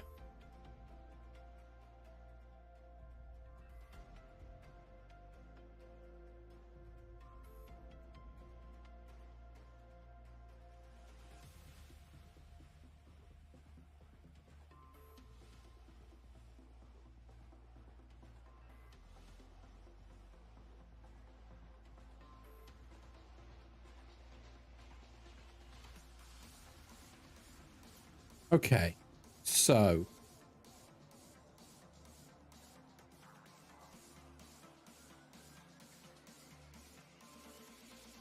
got WebSocket events.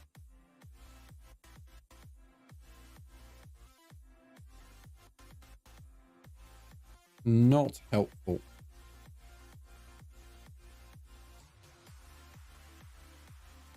All right.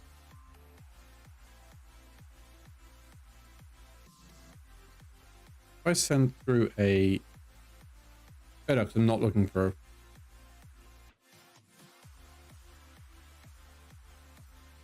chat messages. I'm only subscribed to event actions. The fact that doesn't...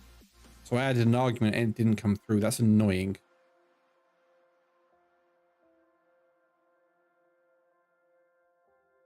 Delete that sub action.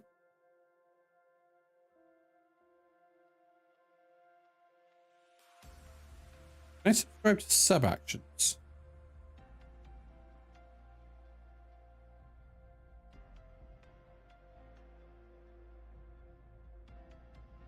No, because it's events, isn't it?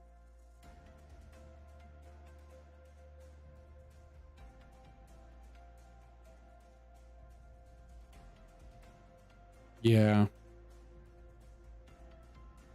All right. We can deal with this. As I said, I just need to some resource, but I'm going to create a new script.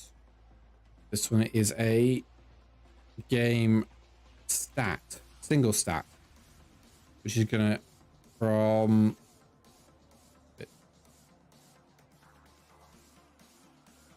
what's it called?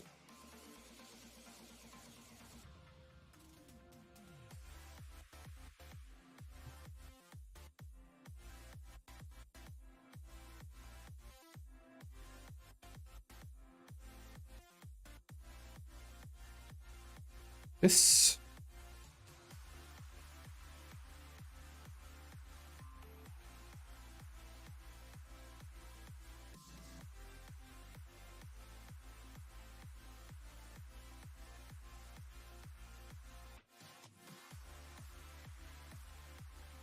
Yes, I think it is.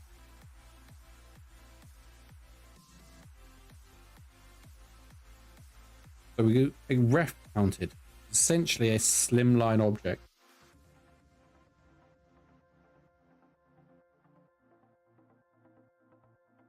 What do we get? Oh, ads.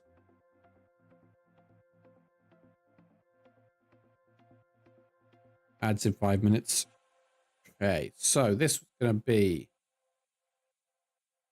Oh yeah.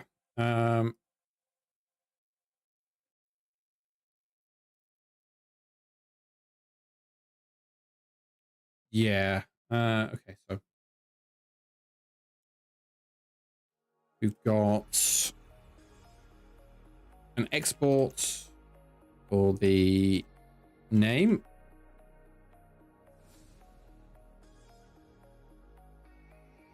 An export for the ID. I'm going to put as a string. So this, we go to Tomb Raider.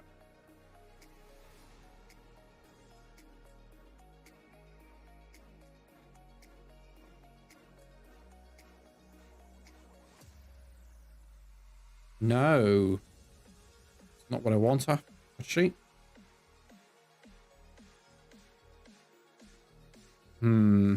Let's delete this. I need to have a think about this, I think.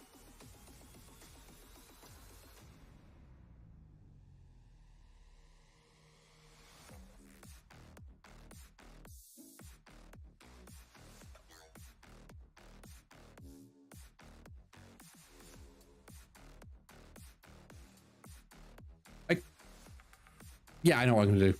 I should have kept that. New script. Ref counted. And this one is a game stat. Singular.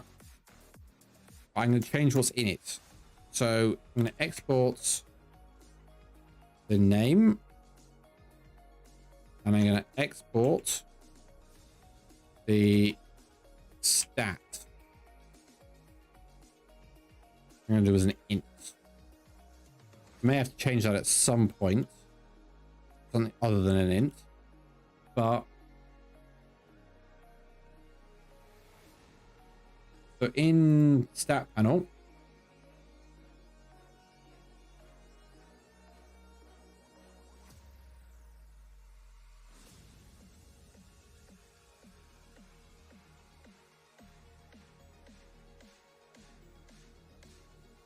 so we are not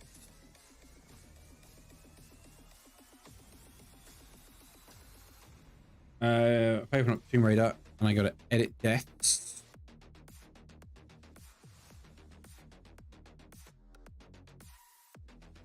I want to remove that key pair altogether.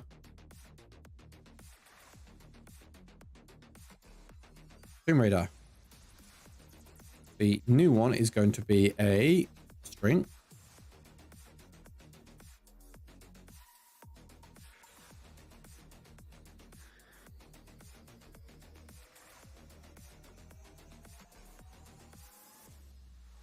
And it's going to be, if I look at my output,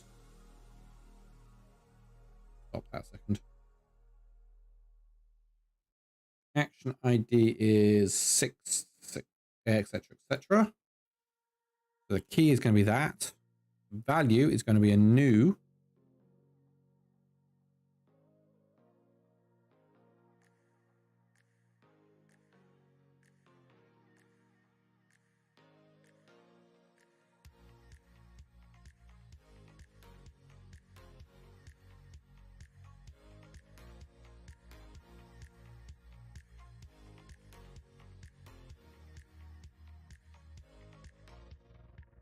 Objects. Yes. We want a new game stat.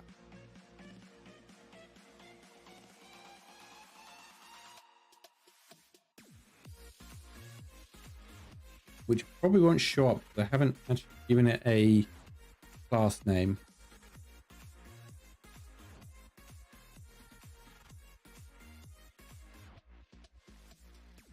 Playing game stat. Game stats. Game stat.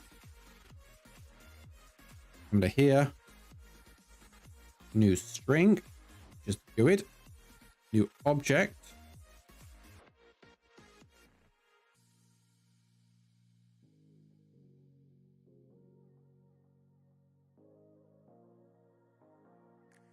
Gotta find a new.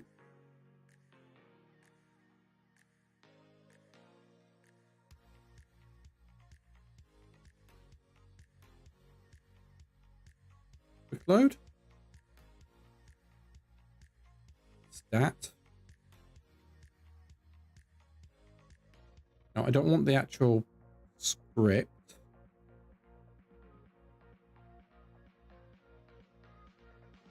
All right. Add a new folder. Call this one Tomb Raider 5. We'll move that into there. We're going to add a new resource.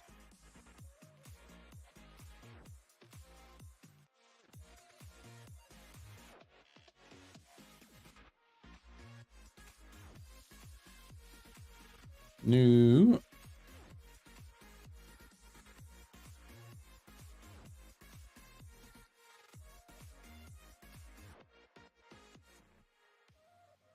just sworn you could create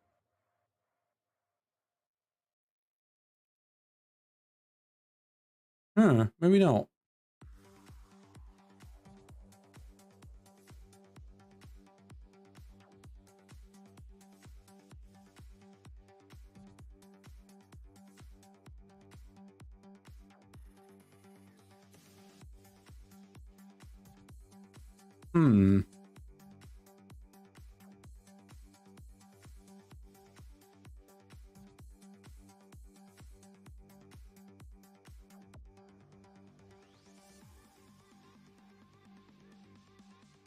Tomb Raider definitely needs to contain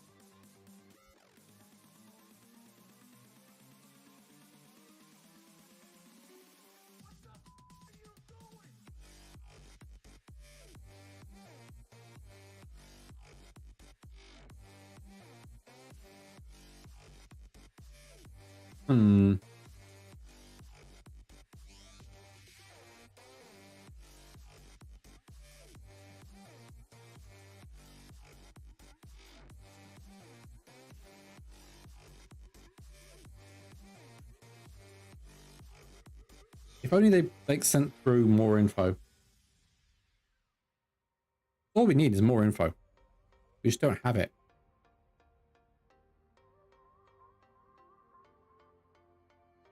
Don't want to make that into a resource.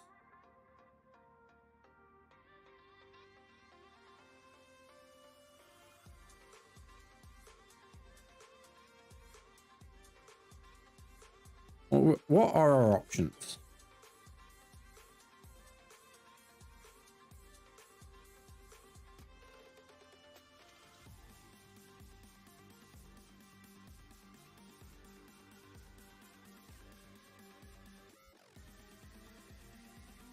Not even a keypad.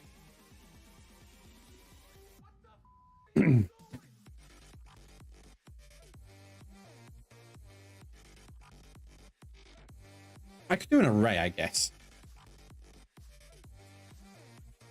So we get this as a string as the ID, and we'll add in a array size 2, string is death, and an int 0. Because you can actually do that in Godot, where you can have mixed content type arrays.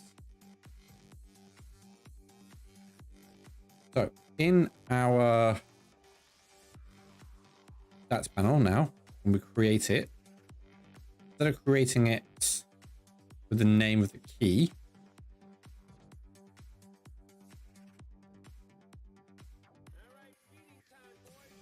we'll go current game stats, key,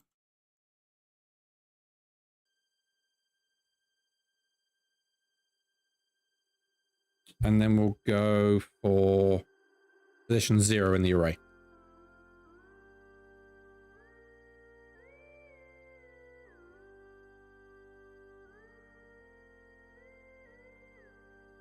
We'll do this. We'll go for position 1 in the array. That's position 0 as well. And then when we update,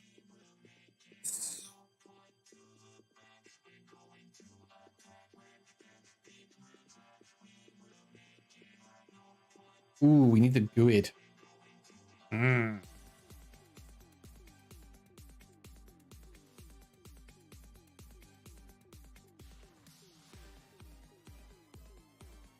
I guess we could keep this as keyed. That. Same with this.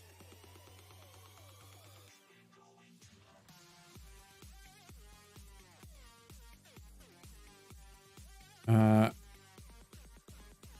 because we can do that. Because name the H box.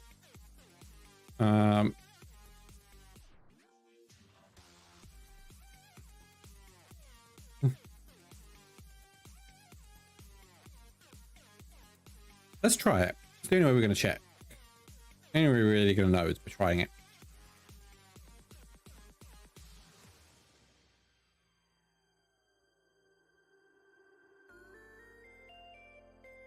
I got no stats. Wait for the box. Actually, am I hiding it again? No, I'm not. It's showing.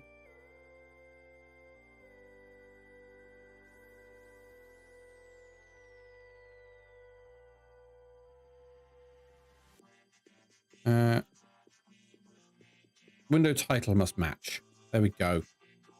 Better. Yeah, see, I've got nothing.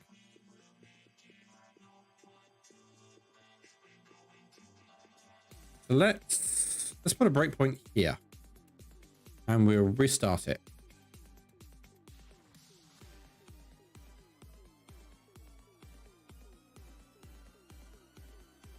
So let's step down. Current game is Tomb Raider with a dictionary. I didn't add a dictionary. I'm sure I did add a dictionary.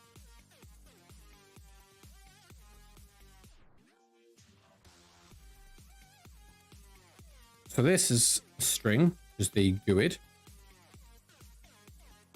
Which I'm going to have to grab from here, aren't I? Thank you. History. Add death. The action ID is that. Copy it. That's the key.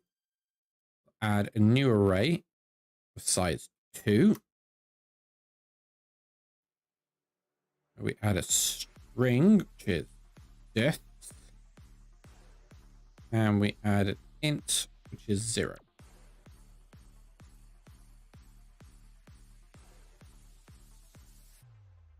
Now if we go to the game stats, the current game. Yep. So now if we run it,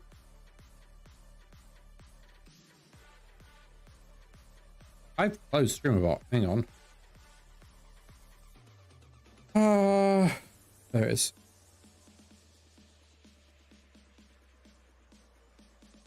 I have a bad habit of doing that sometimes.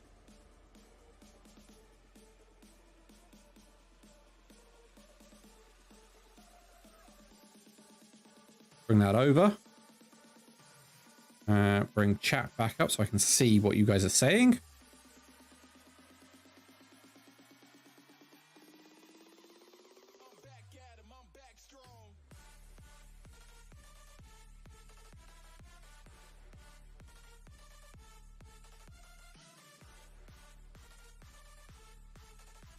I can't put top. Okay, that's fine. Let's check now. So we've got current game, which is Tomb Raider. We've got dictionary, which is empty again.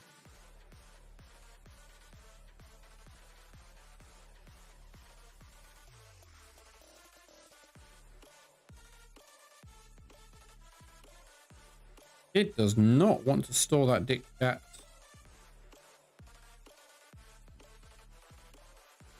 yeah, it does not want to store that key pair and dictionary.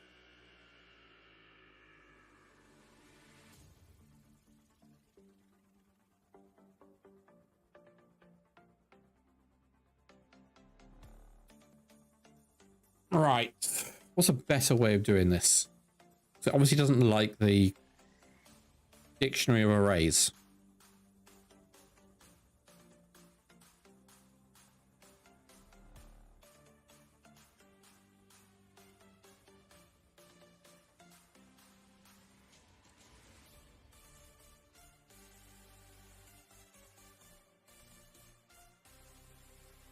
Oh, I know why it is. I'm being dumb. We've got string, the GUID. We've got an array of size 2. We have a string named deaths, and we have an int for 0. Add key pair. Now we save. Now we run.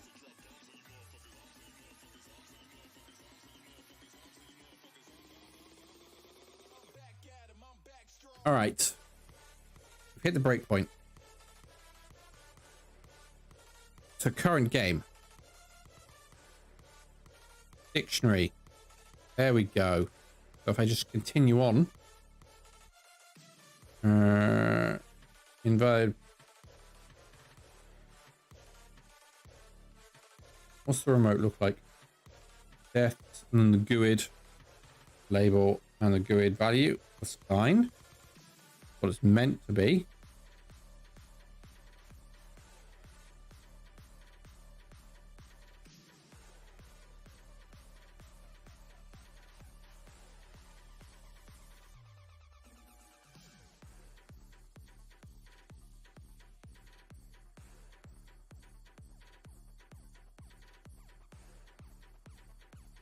Okay.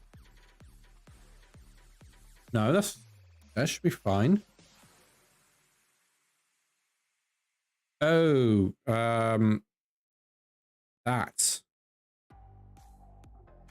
If we remove the breakpoint temporarily and just run it, let's see what we're at.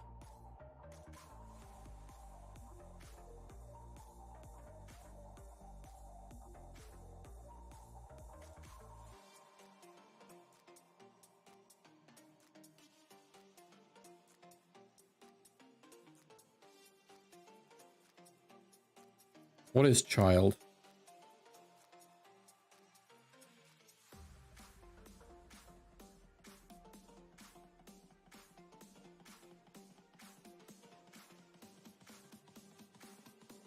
So invalid access to property or key deaths on a base object type dictionary.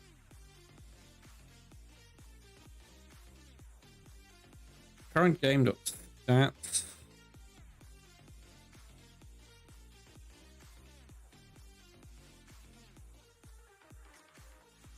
So if the child is a HBox container, which it is, child is like deaths. So get child 1.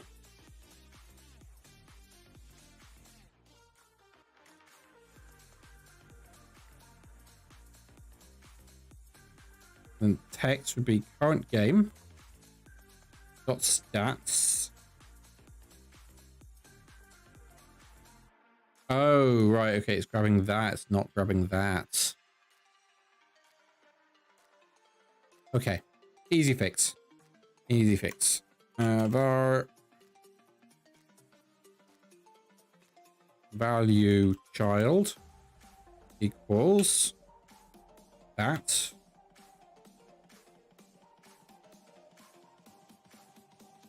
So we go value child And then we go value child name.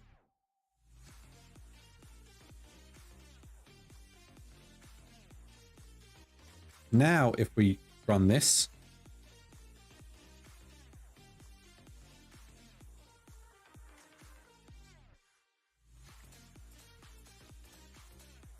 we've got deaths.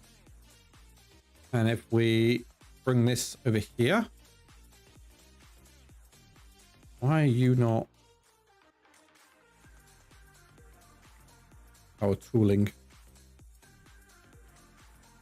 Oh, there's another power. Okay. Always on top.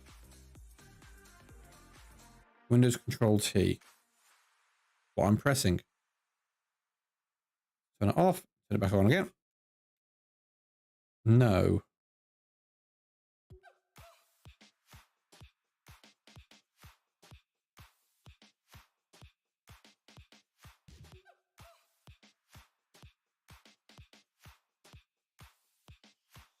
Oh, I'll have to sort it.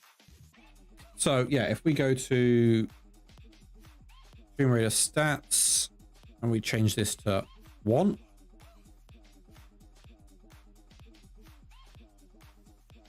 Change it to 1.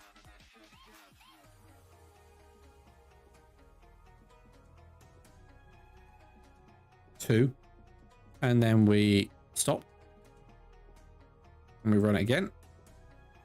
It should come straight in at 2. It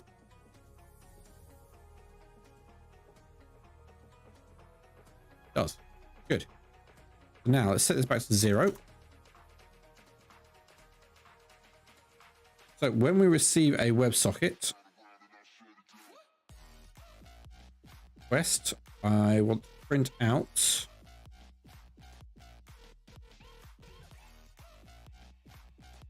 actually, let's run it and make such a request. I can't remember what the JSON looks like.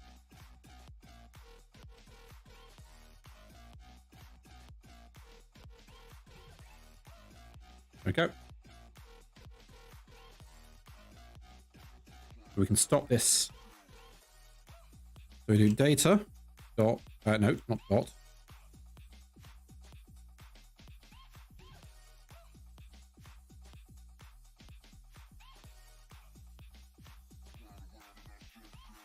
Data.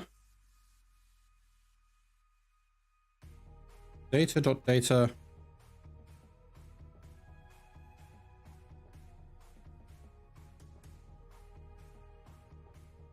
Action ID. Now if we run this,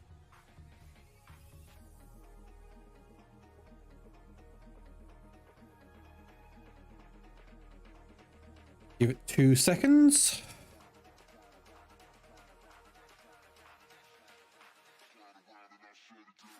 Good. So we're getting the action ID.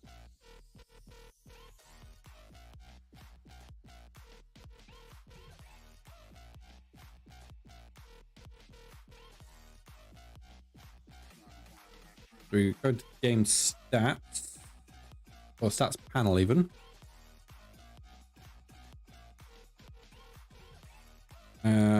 Func update current game stat, where we want a action ID.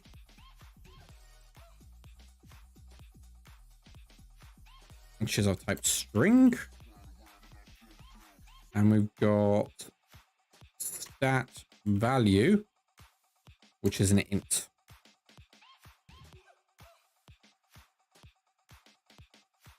So we go, if not current game, return, just as safety, if current, not current game dot has action ID, return, because something's gone wrong and we've just received an ID that's not right for the current game. So if it is there, we go current game, action ID, 2. 1. 0 equals the stat value.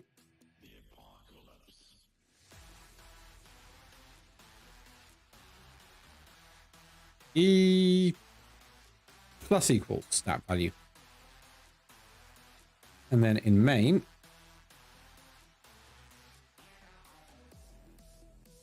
I'm going to go game stat panel dot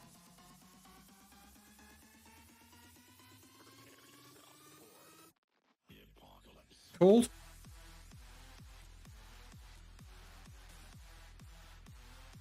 update current game stat. And we go and pass action ID and 1.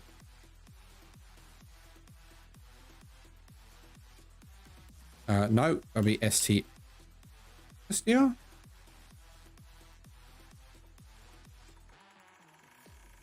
Oh, okay. Can't.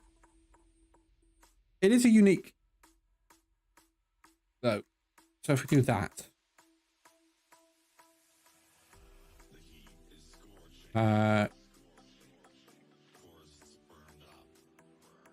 Put there. So we do game stats, which takes an int and a string. So if we run this, switch back to this.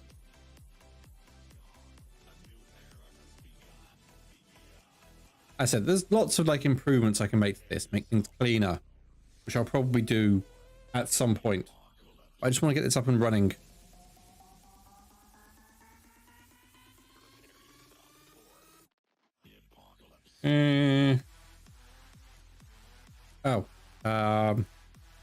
Current game dot stats.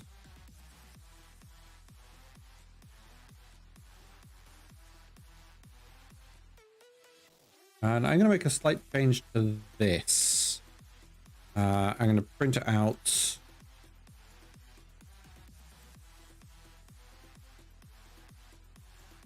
Action subscription done. And now I'm going to run this. Bring this up. Watch the console. Action successful. Action subscription done. Give it a second. There we go.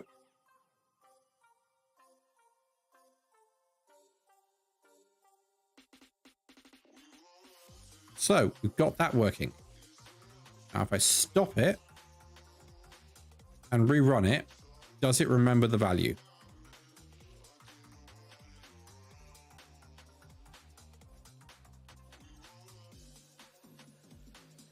It does not. Right, okay. Which, to be honest, it's fine for now. Fine for now.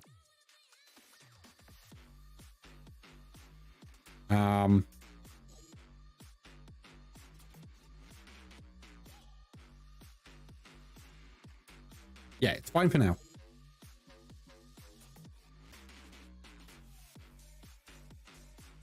You know what? I'm going to add kills. I wasn't going to, but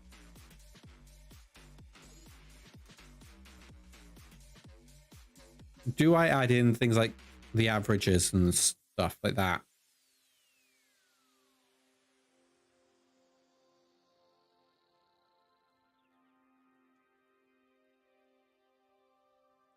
So we want to disable this all. So see, I did math before.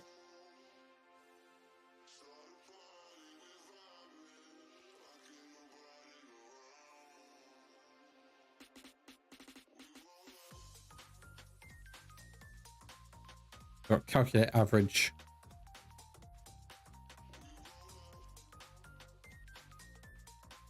Okay, so either way, I've done that.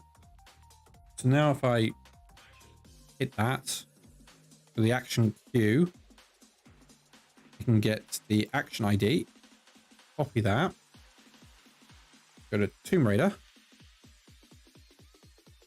add a string, GUID, we add an array, size 2, and we add a string, is kills, and an int which is 0. And that should literally be everything I need to add in second stat. Yes, kills.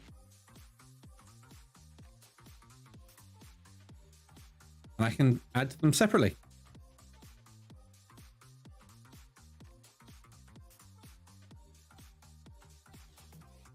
Now, obviously, I'm not going to know what this looks like until I play the game. And I can't exactly load it up because I haven't got it yet.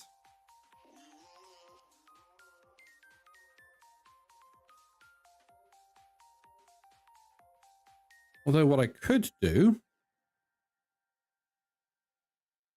because I have got 1, 2, and 3 remastered.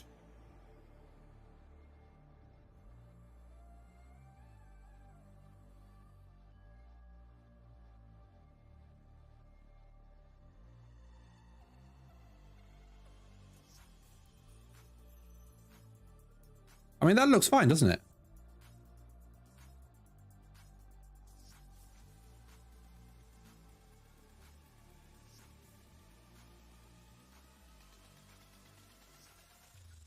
Yeah, I think that looks good.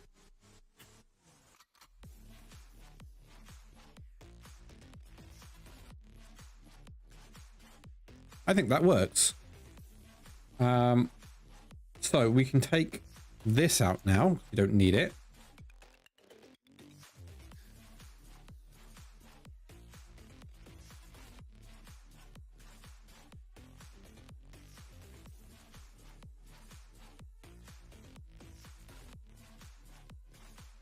Yeah, I think that works.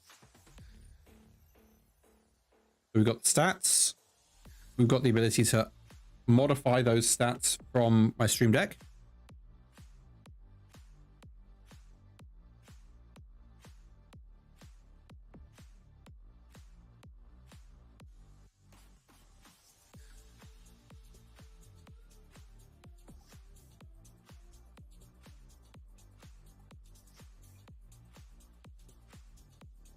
Okay, good.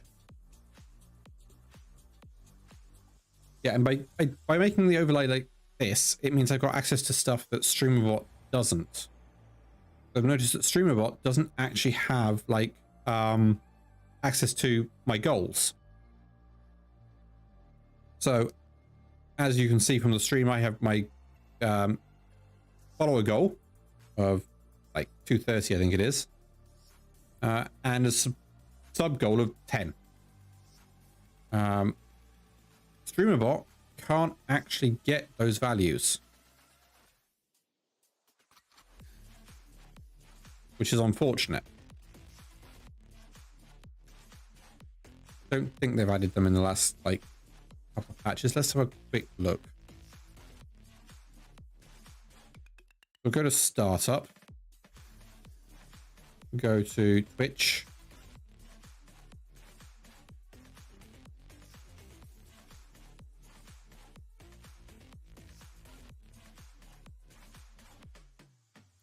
no.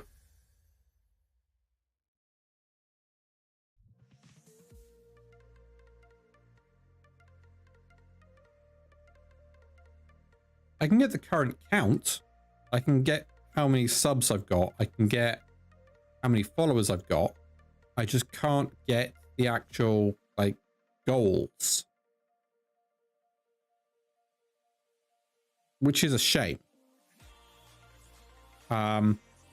But because, especially with like Twitcher, I've got direct access to the Twitch API through that, meaning I can get anything that's in the API, and goals are a thing in the API that I can grab. which means I can create custom goal targets and things. Displays. That's what I want to say. And they are literally based on the actual goals that are in Twitch rather than like Shadow Wolf, and I used to use Streamlabs for the goals, but they don't update, they don't match properly. So if we lose a follower or a subscriber because they've expired, or their account gets banned or anything like that, the counts go down and the Twitch goal goes down, but the Streamlabs one doesn't. So, or like whenever you hit your goal and you update it to a new one, you then have to go into Streamlabs and change it manually. It's a real pain in the backside. With this, I can do that all automatically and on a timer. I just need to like sort out data structures, and I might stick a database running in the background. Just like spin up a Docker container containing MySQL or Mongo and just read and write to it. Would make things easier, especially considering I can parse JSON. So I can just, and I could even use flat files if I wanted to. Write a file with a JSON structure to it, read it in, jobs are done. But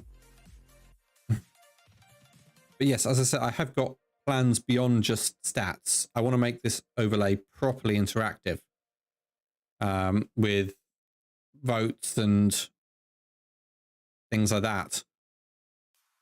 I just haven't fully decided what I want to do yet with it. I have a couple of ideas, but I haven't actually decided. So, right. Got about half an hour left before I finish. I don't really want to start anything new on the overlay. So let's play a game. What game? I'm not sure just yet. Have a look. What can we do for half hour? Open my Steam up.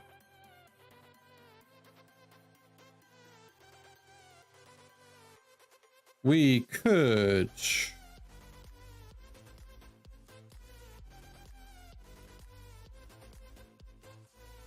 have a look. Let's do Slay the Spire. Slay the Spire is always good.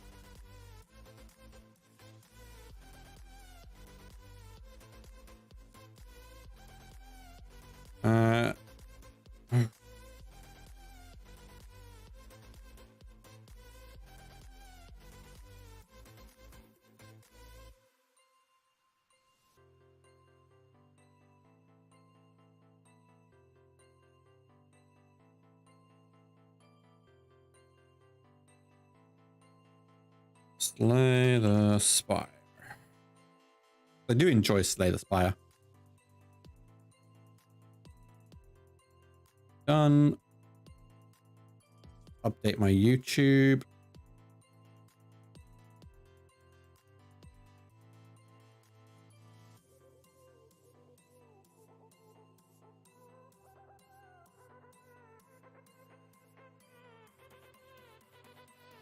Then we go to gaming, Slay the Spire.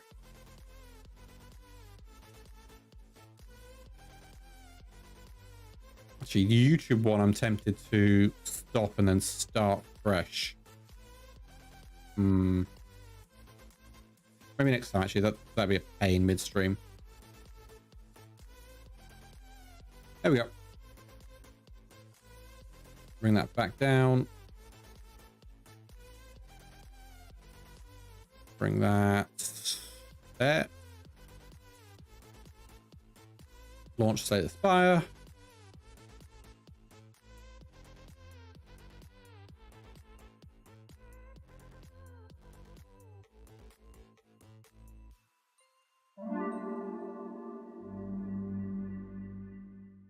We will let's pause the music.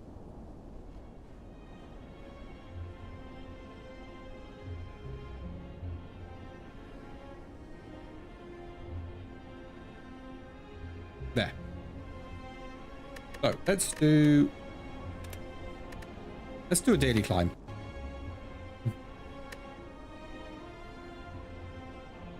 Craft a deck from 30 random cards. Power cards now appear rewards. You start with +3 strength. All enemies start with +3 strength. And playing as the Silent.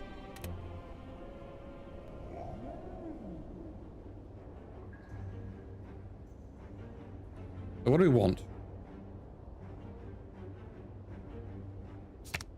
Take that.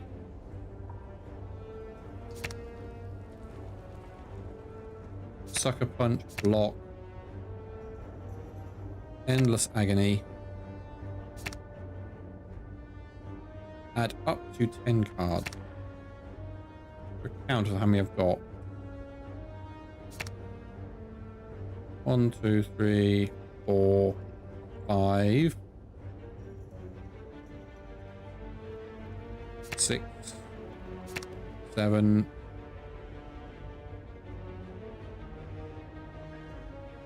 8, 9,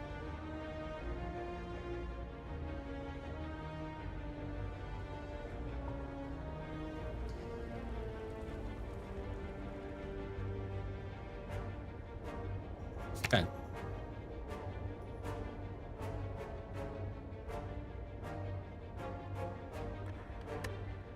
Confirm. All right, let's go. We'll start here in the middle.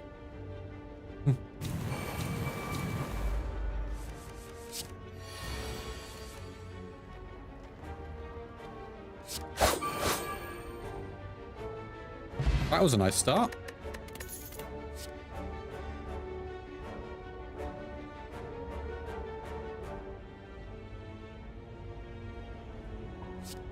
Do that one. Got a question mark. String of question marks.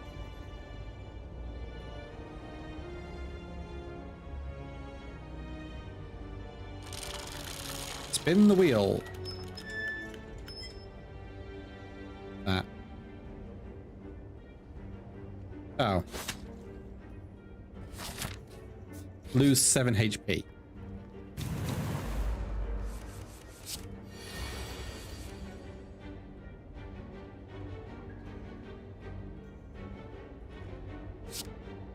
Draw a card.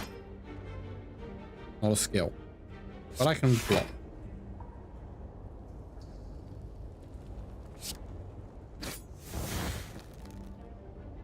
What is mantra?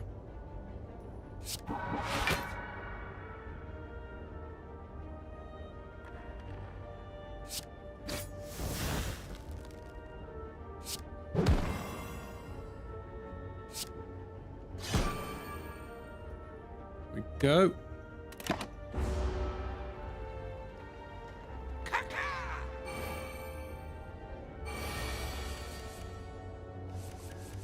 Right.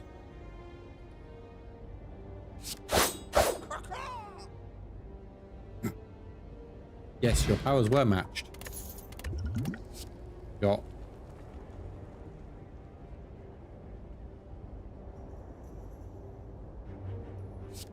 Play dance.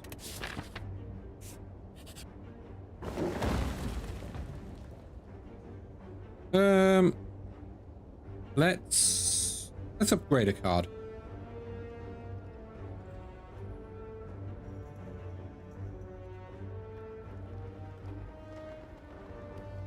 Upgrade that. That going up to 6 plus 3.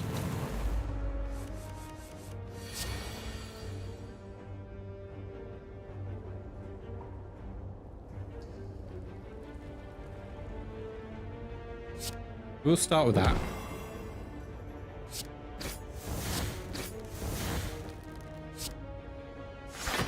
Add some block.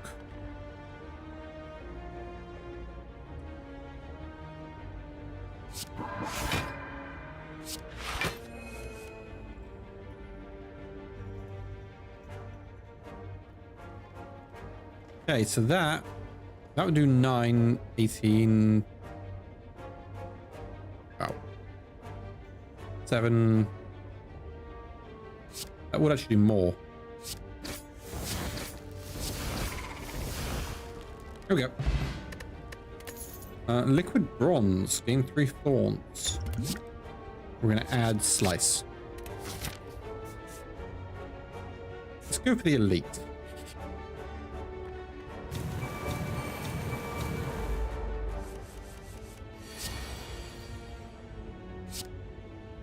Target that guy first. He's going to attack.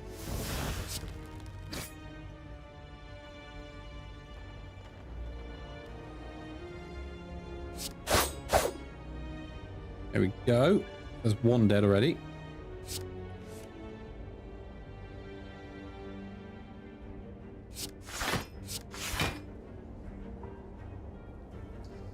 Let's go and take out, or not take out, but almost take out. Go after this guy.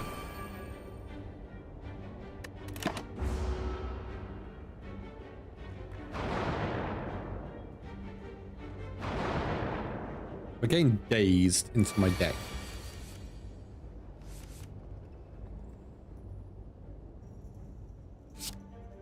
Let's slice and dice him.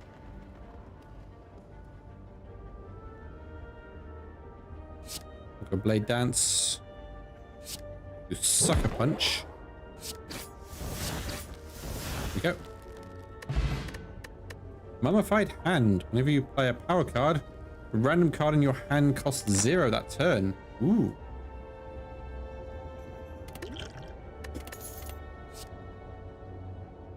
Ow. Let's go for outmaneuver.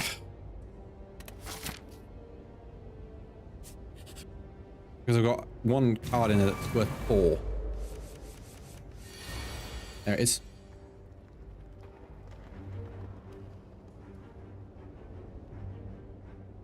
So we want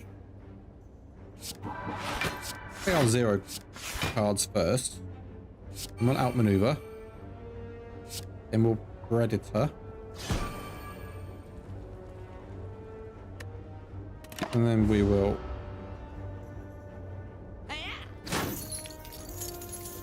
make sure we get that gold back.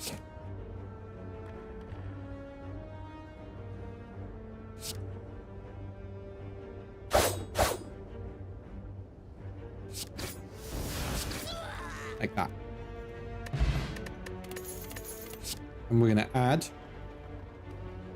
Masterful Stab. We're going to fire. Let's rest. That heals me up to full. And we've got a chest. Got a relic. And then we're on to an elite.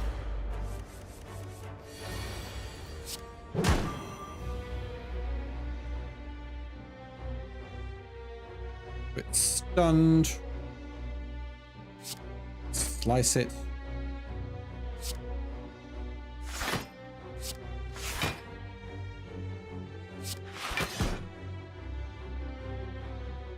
We'll do, yeah, Predator. End.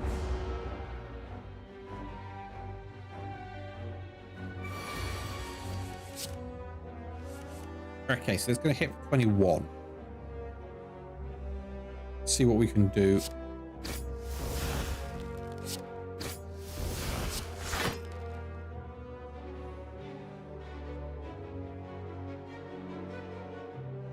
Deals 15 damage for free. More block.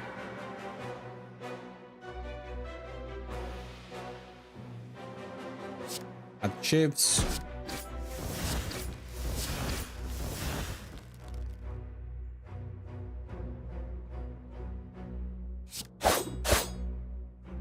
Typical. 2 health. It's gonna hit me. No way to avoid it.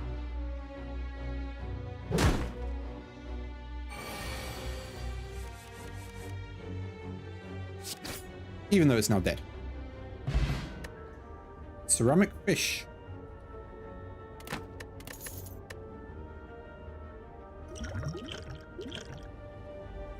Get rid of that. We're going to add backstab. We'll go with the question mark. I like question mark rooms.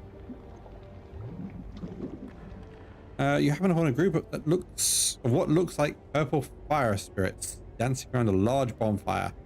Because nothing can go wrong there.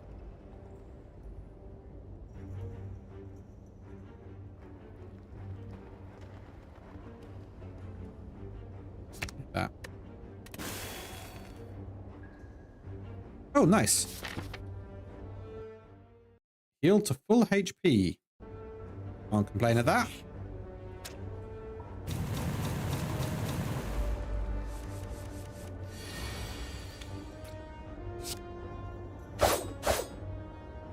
That was nice and easy.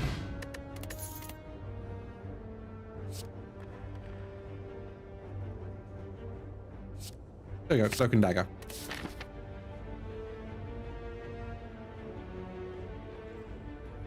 We would get to go to the shop going that way.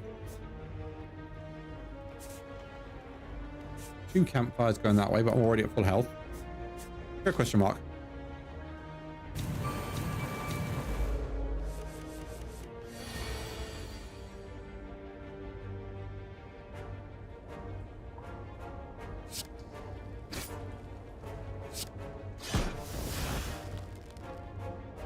Then we want to go sucker punch.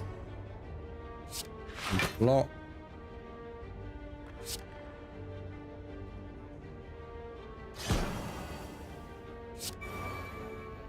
There we go.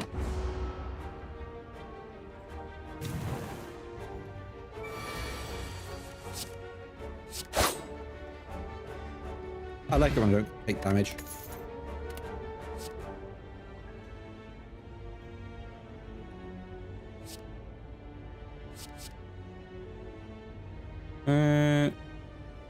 There you go. We'll go that one.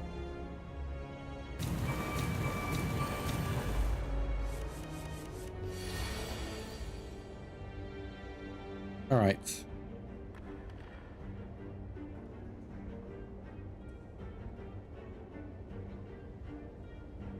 We'll backstab that one.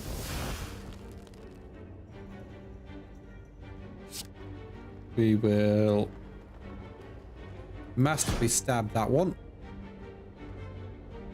And sucker punch that one. We'll add... Oh, wow.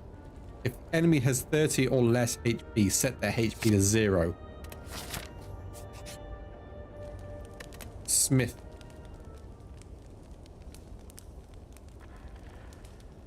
What's that one? That would be 26. Good. This one. Oh, wow. They have 40 health or more. Kill them.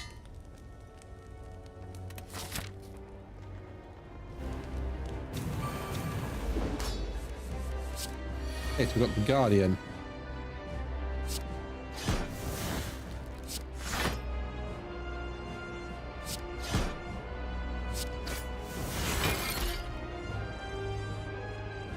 Alright. As now...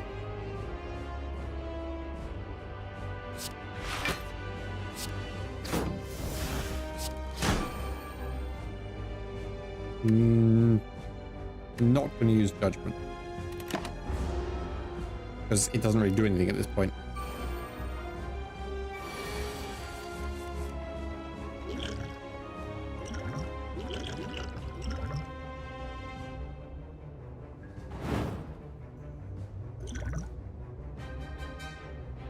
High weakness.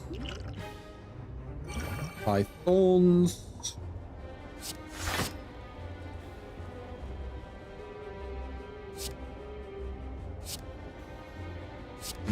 Block.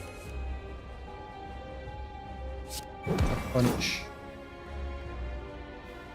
Good.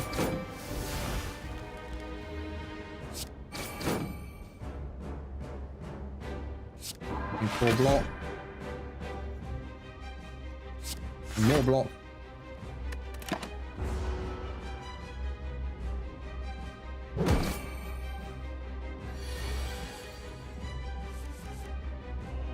Right.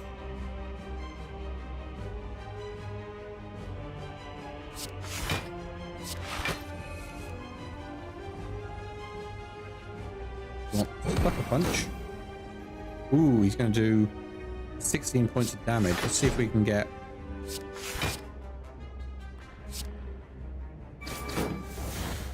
I shouldn't have done that.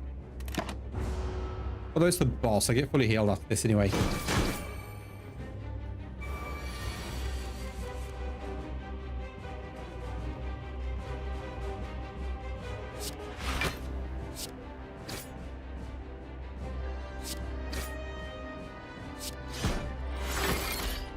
Okay, so he's withdrawn.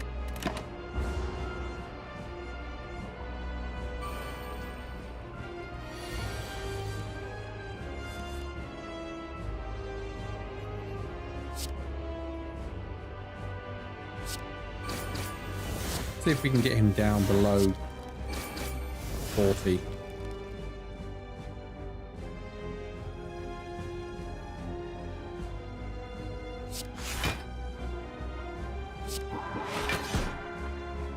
Open dagger.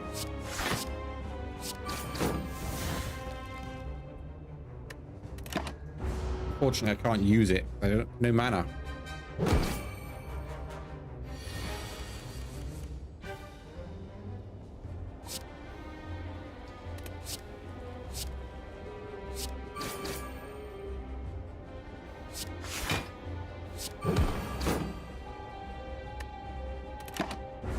It's going to attack me. It's going to kill itself.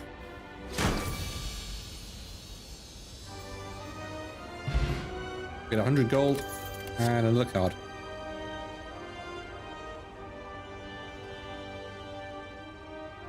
Huh.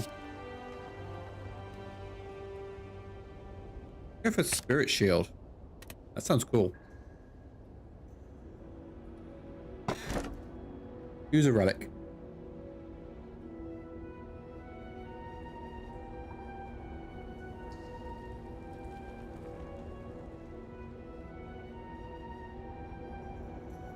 Go for that one.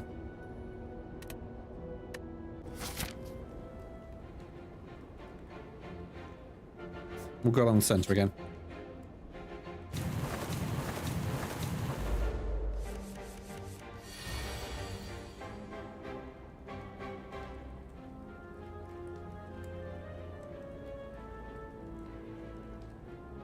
Let's start with blocking.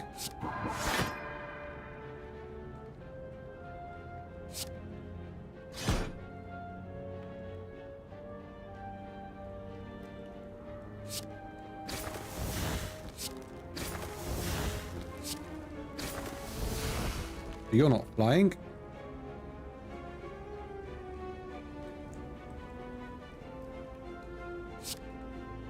In fact, I was going to kill him, but actually, no, yeah, let's kill him. I could have gone.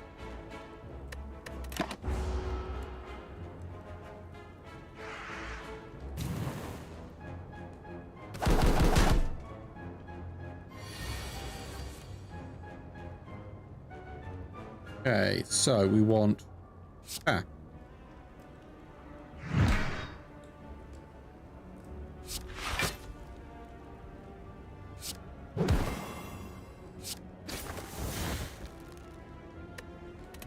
And that's it. Those things.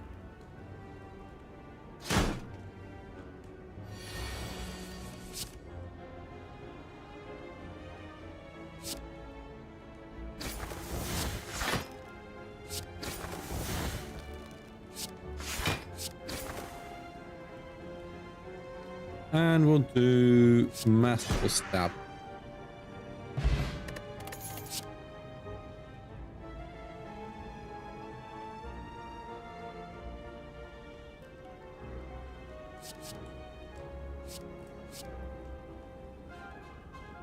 Yeah, sure.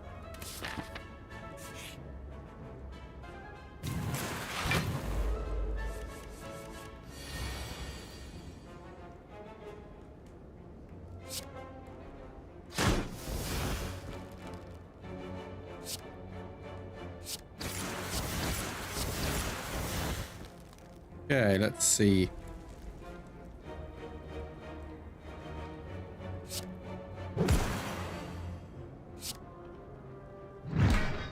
That judgment is cool. Let's go leg sweep.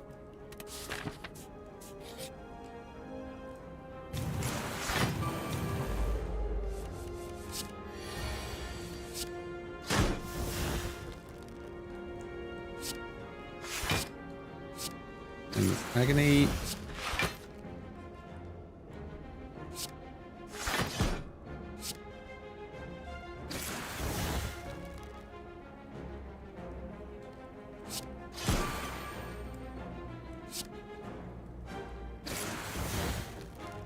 Okay.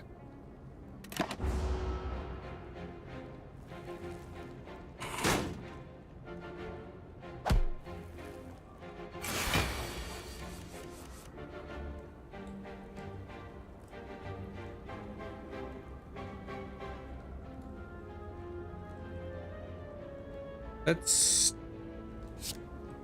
do that. Do that.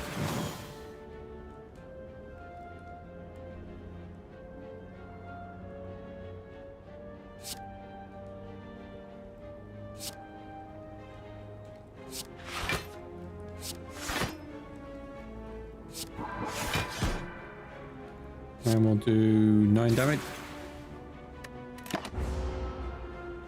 Just the rat thing left.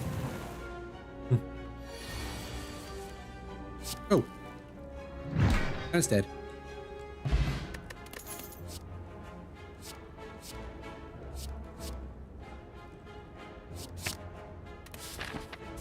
There's lots of like follow-up cards.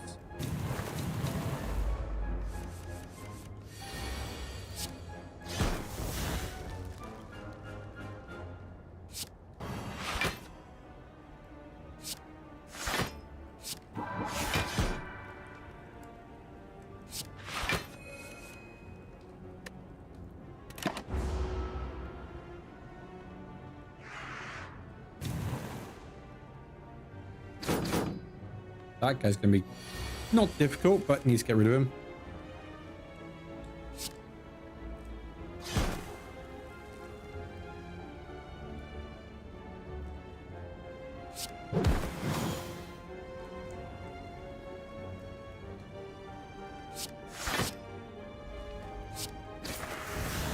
There's that guy gone.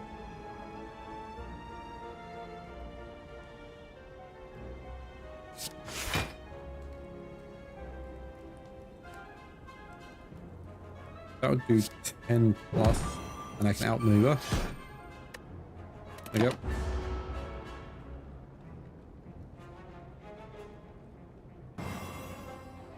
X2.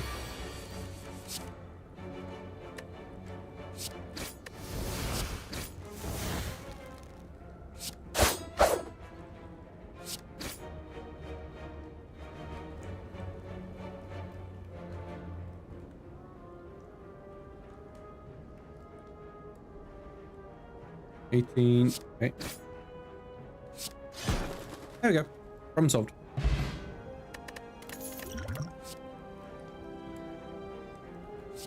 Deadly poison plus. Google question mark. You come across an ornate building that appears abandoned.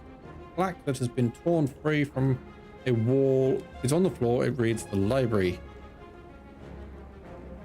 Ooh. Let's sleep. Because now we can go against the elite.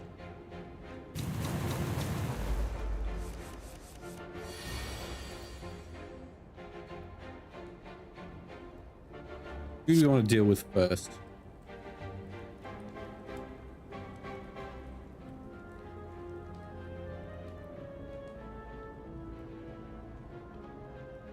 That guy's got more health. That guy's doing more damage. Get him gone.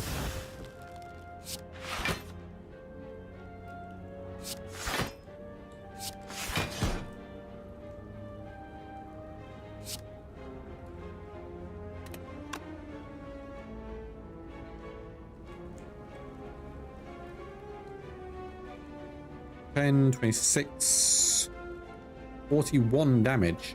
Ow.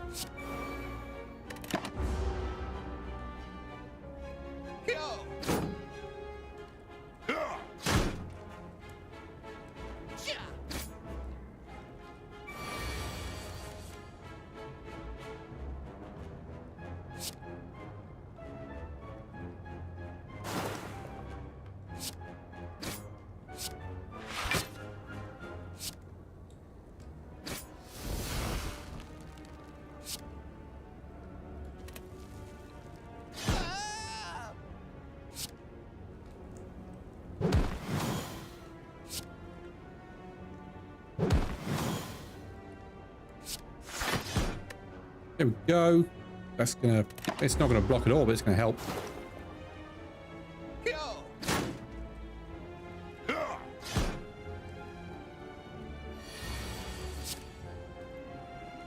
Bag of spray.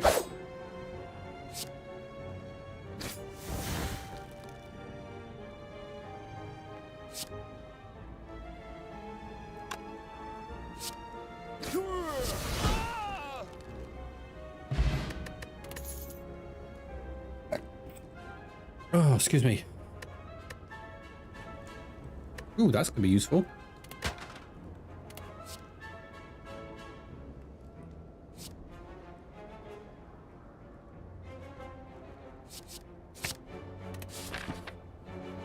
Shot. What have we got?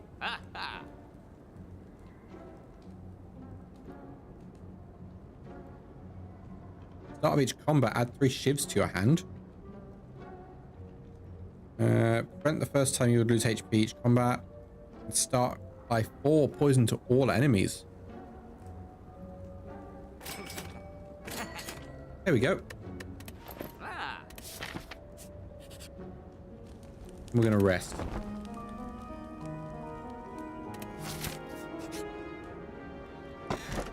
Get a pair. What a question mark.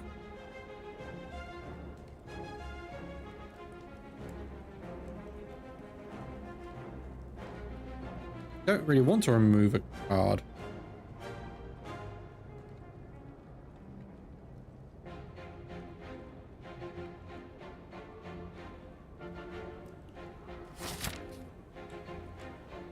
Let's go this way.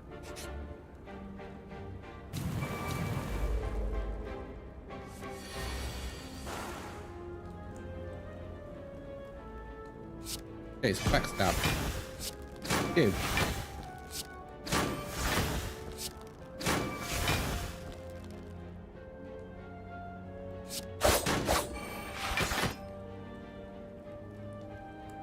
Ooh.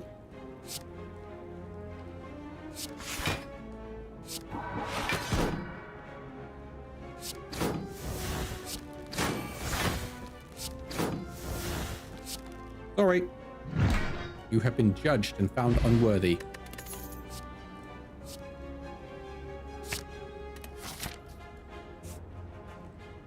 We'll go this way.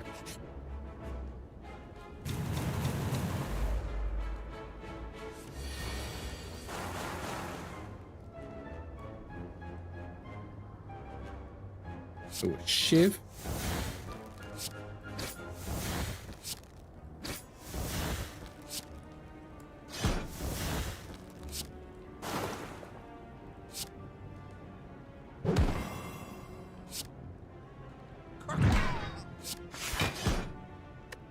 Okay, there we go.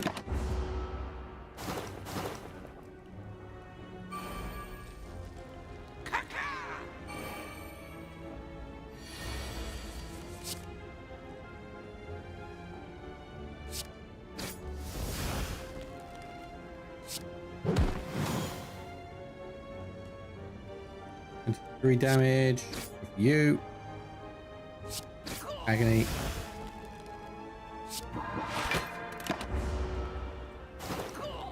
There we go. Ooh. Blessing of the Forge.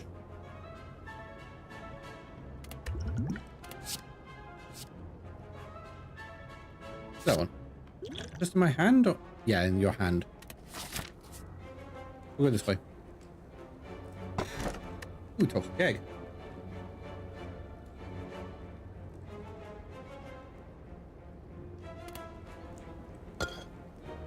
Not entirely true. There are some cards that can be upgraded like infinitely.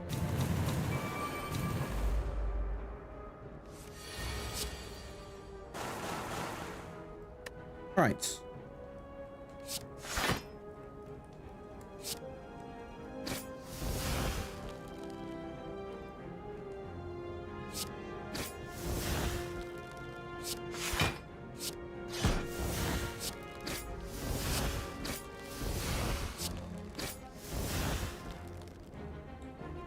Let's add more block.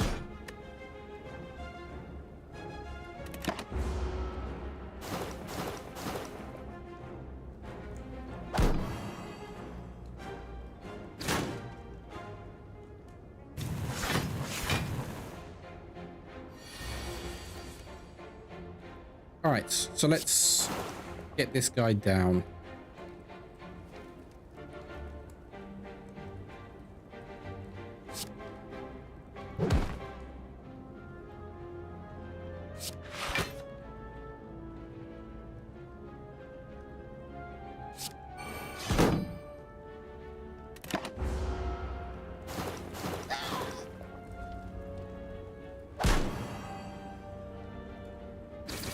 That is unfortunately more than I wanted.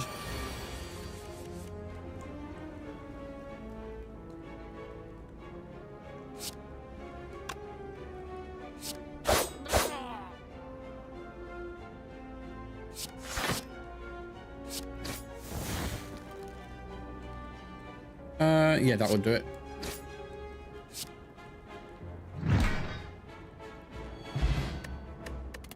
Okay.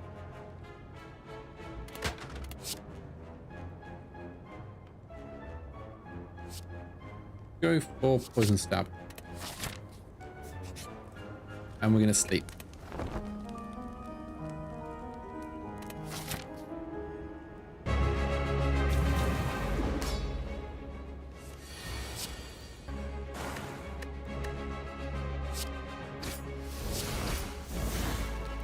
Judgment's there, which is good.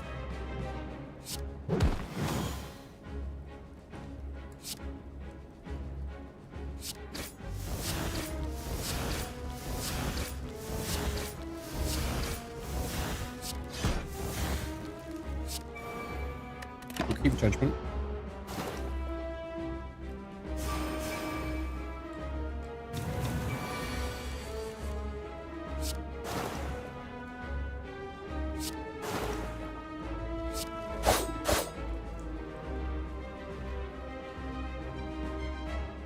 I could get rid of one of these.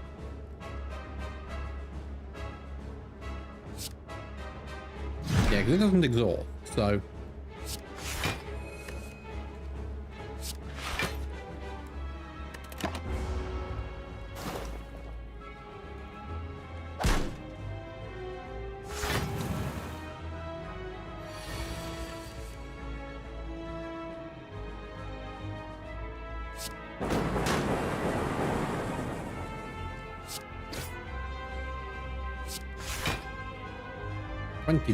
Okay, 20 damage. That's gonna be a lot. We can manage it. We can tank it though. Because this is the boss, so it doesn't really matter. As long as I kill him.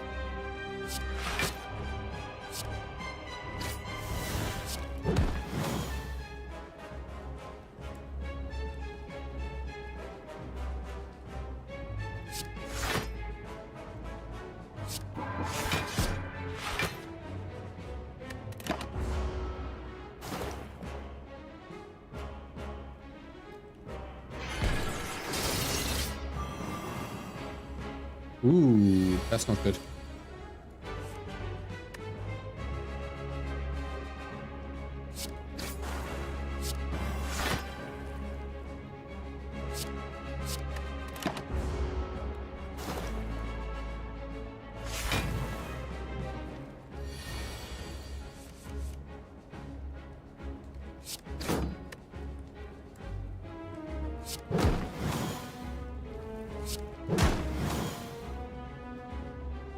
17.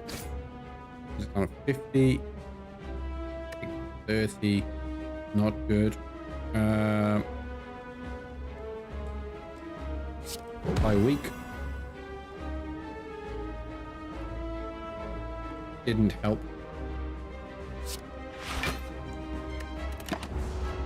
Nine block.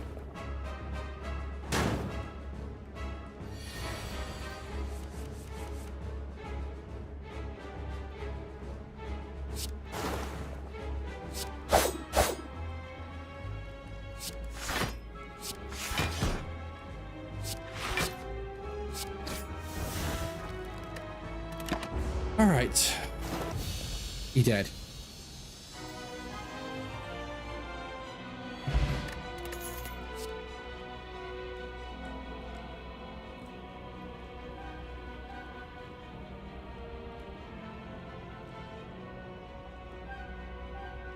Okay, grab that.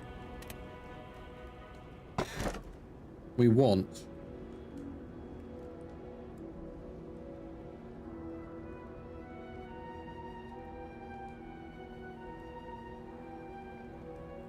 ooh. Got quite a few attacks that cost 0.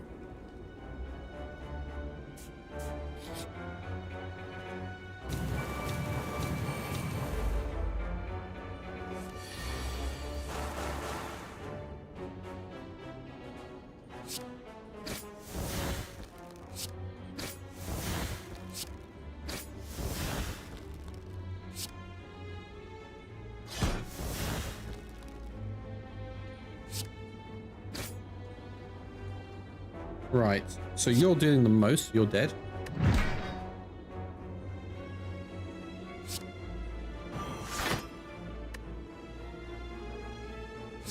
Oh, yeah, they heal, don't they?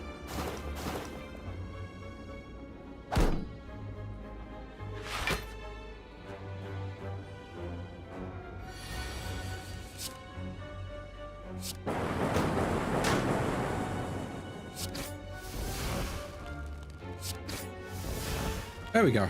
Good.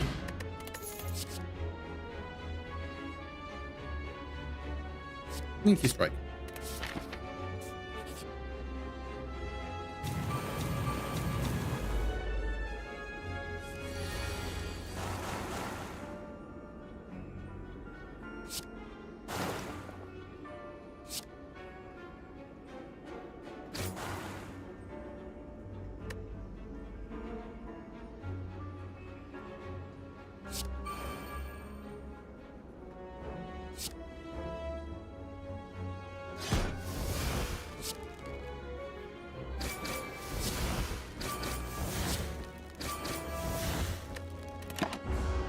I didn't have what I needed. That's a shame.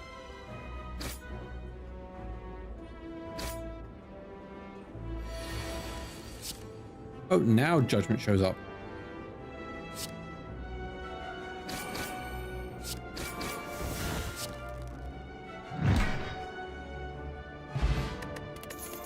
We're gonna add Empty Mind.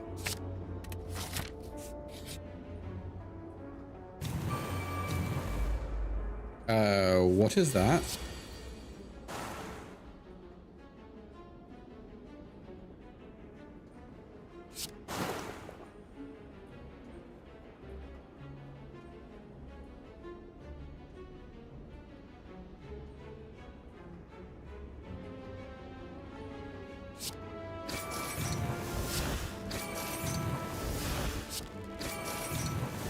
Okay, good.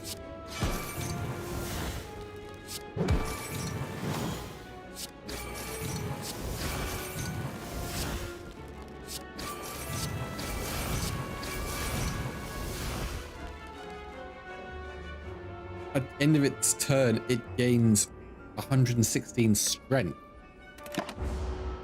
Oh.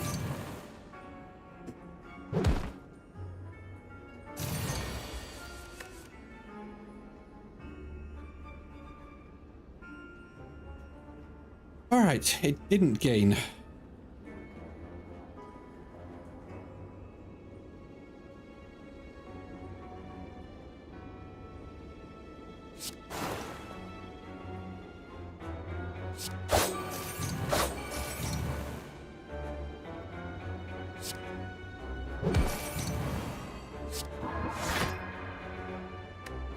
I'm going to take... Oh. Oh no, didn't take any damage. Good.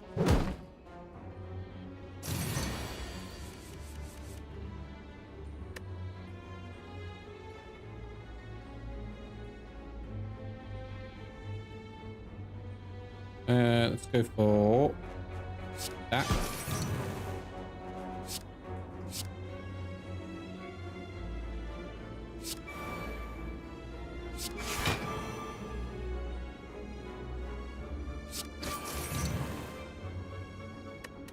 Luckily the poison's going to take him down.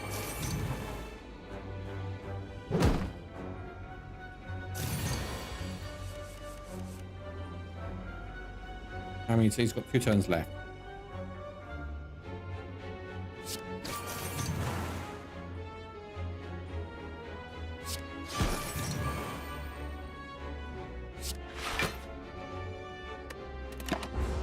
I'm going to take a load of damage just... Okay, 15's not as bad as I thought it was going to be.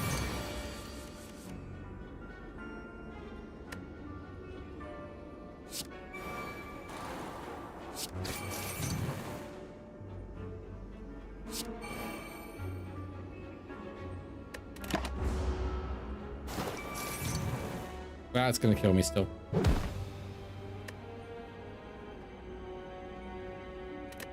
Still, I get a load of XP. Means I gain a reward. Ooh, let's go for... Shivs deal extra... Oh, they're all unlocked. Mind. Okay, we are at 20 plus 11. So it is time for me to finish here. We only did like Spay the Spire to finish the evening off. So thank you all for watching. I hope you have enjoyed this random programming stream. A little bit of Slay the Spire. Thank you all for subs, bits, likes, follows, all the nice stuffs. And let's see, I will be back tomorrow for Tomb Raider. I will be playing the remaster of 4, 5, and 6. Specifically, I will be playing 5, Tomb Raider Chronicles, because that's probably my favorite of the classic Tomb Raiders. So I will be playing that. Shadow Wolf will be streaming Dead by Daylight, unless something comes up. And Saturday and Sunday will be as per usual, I believe. Yeah, so, as I said, thank you all for watching, and I will catch you on the flip side.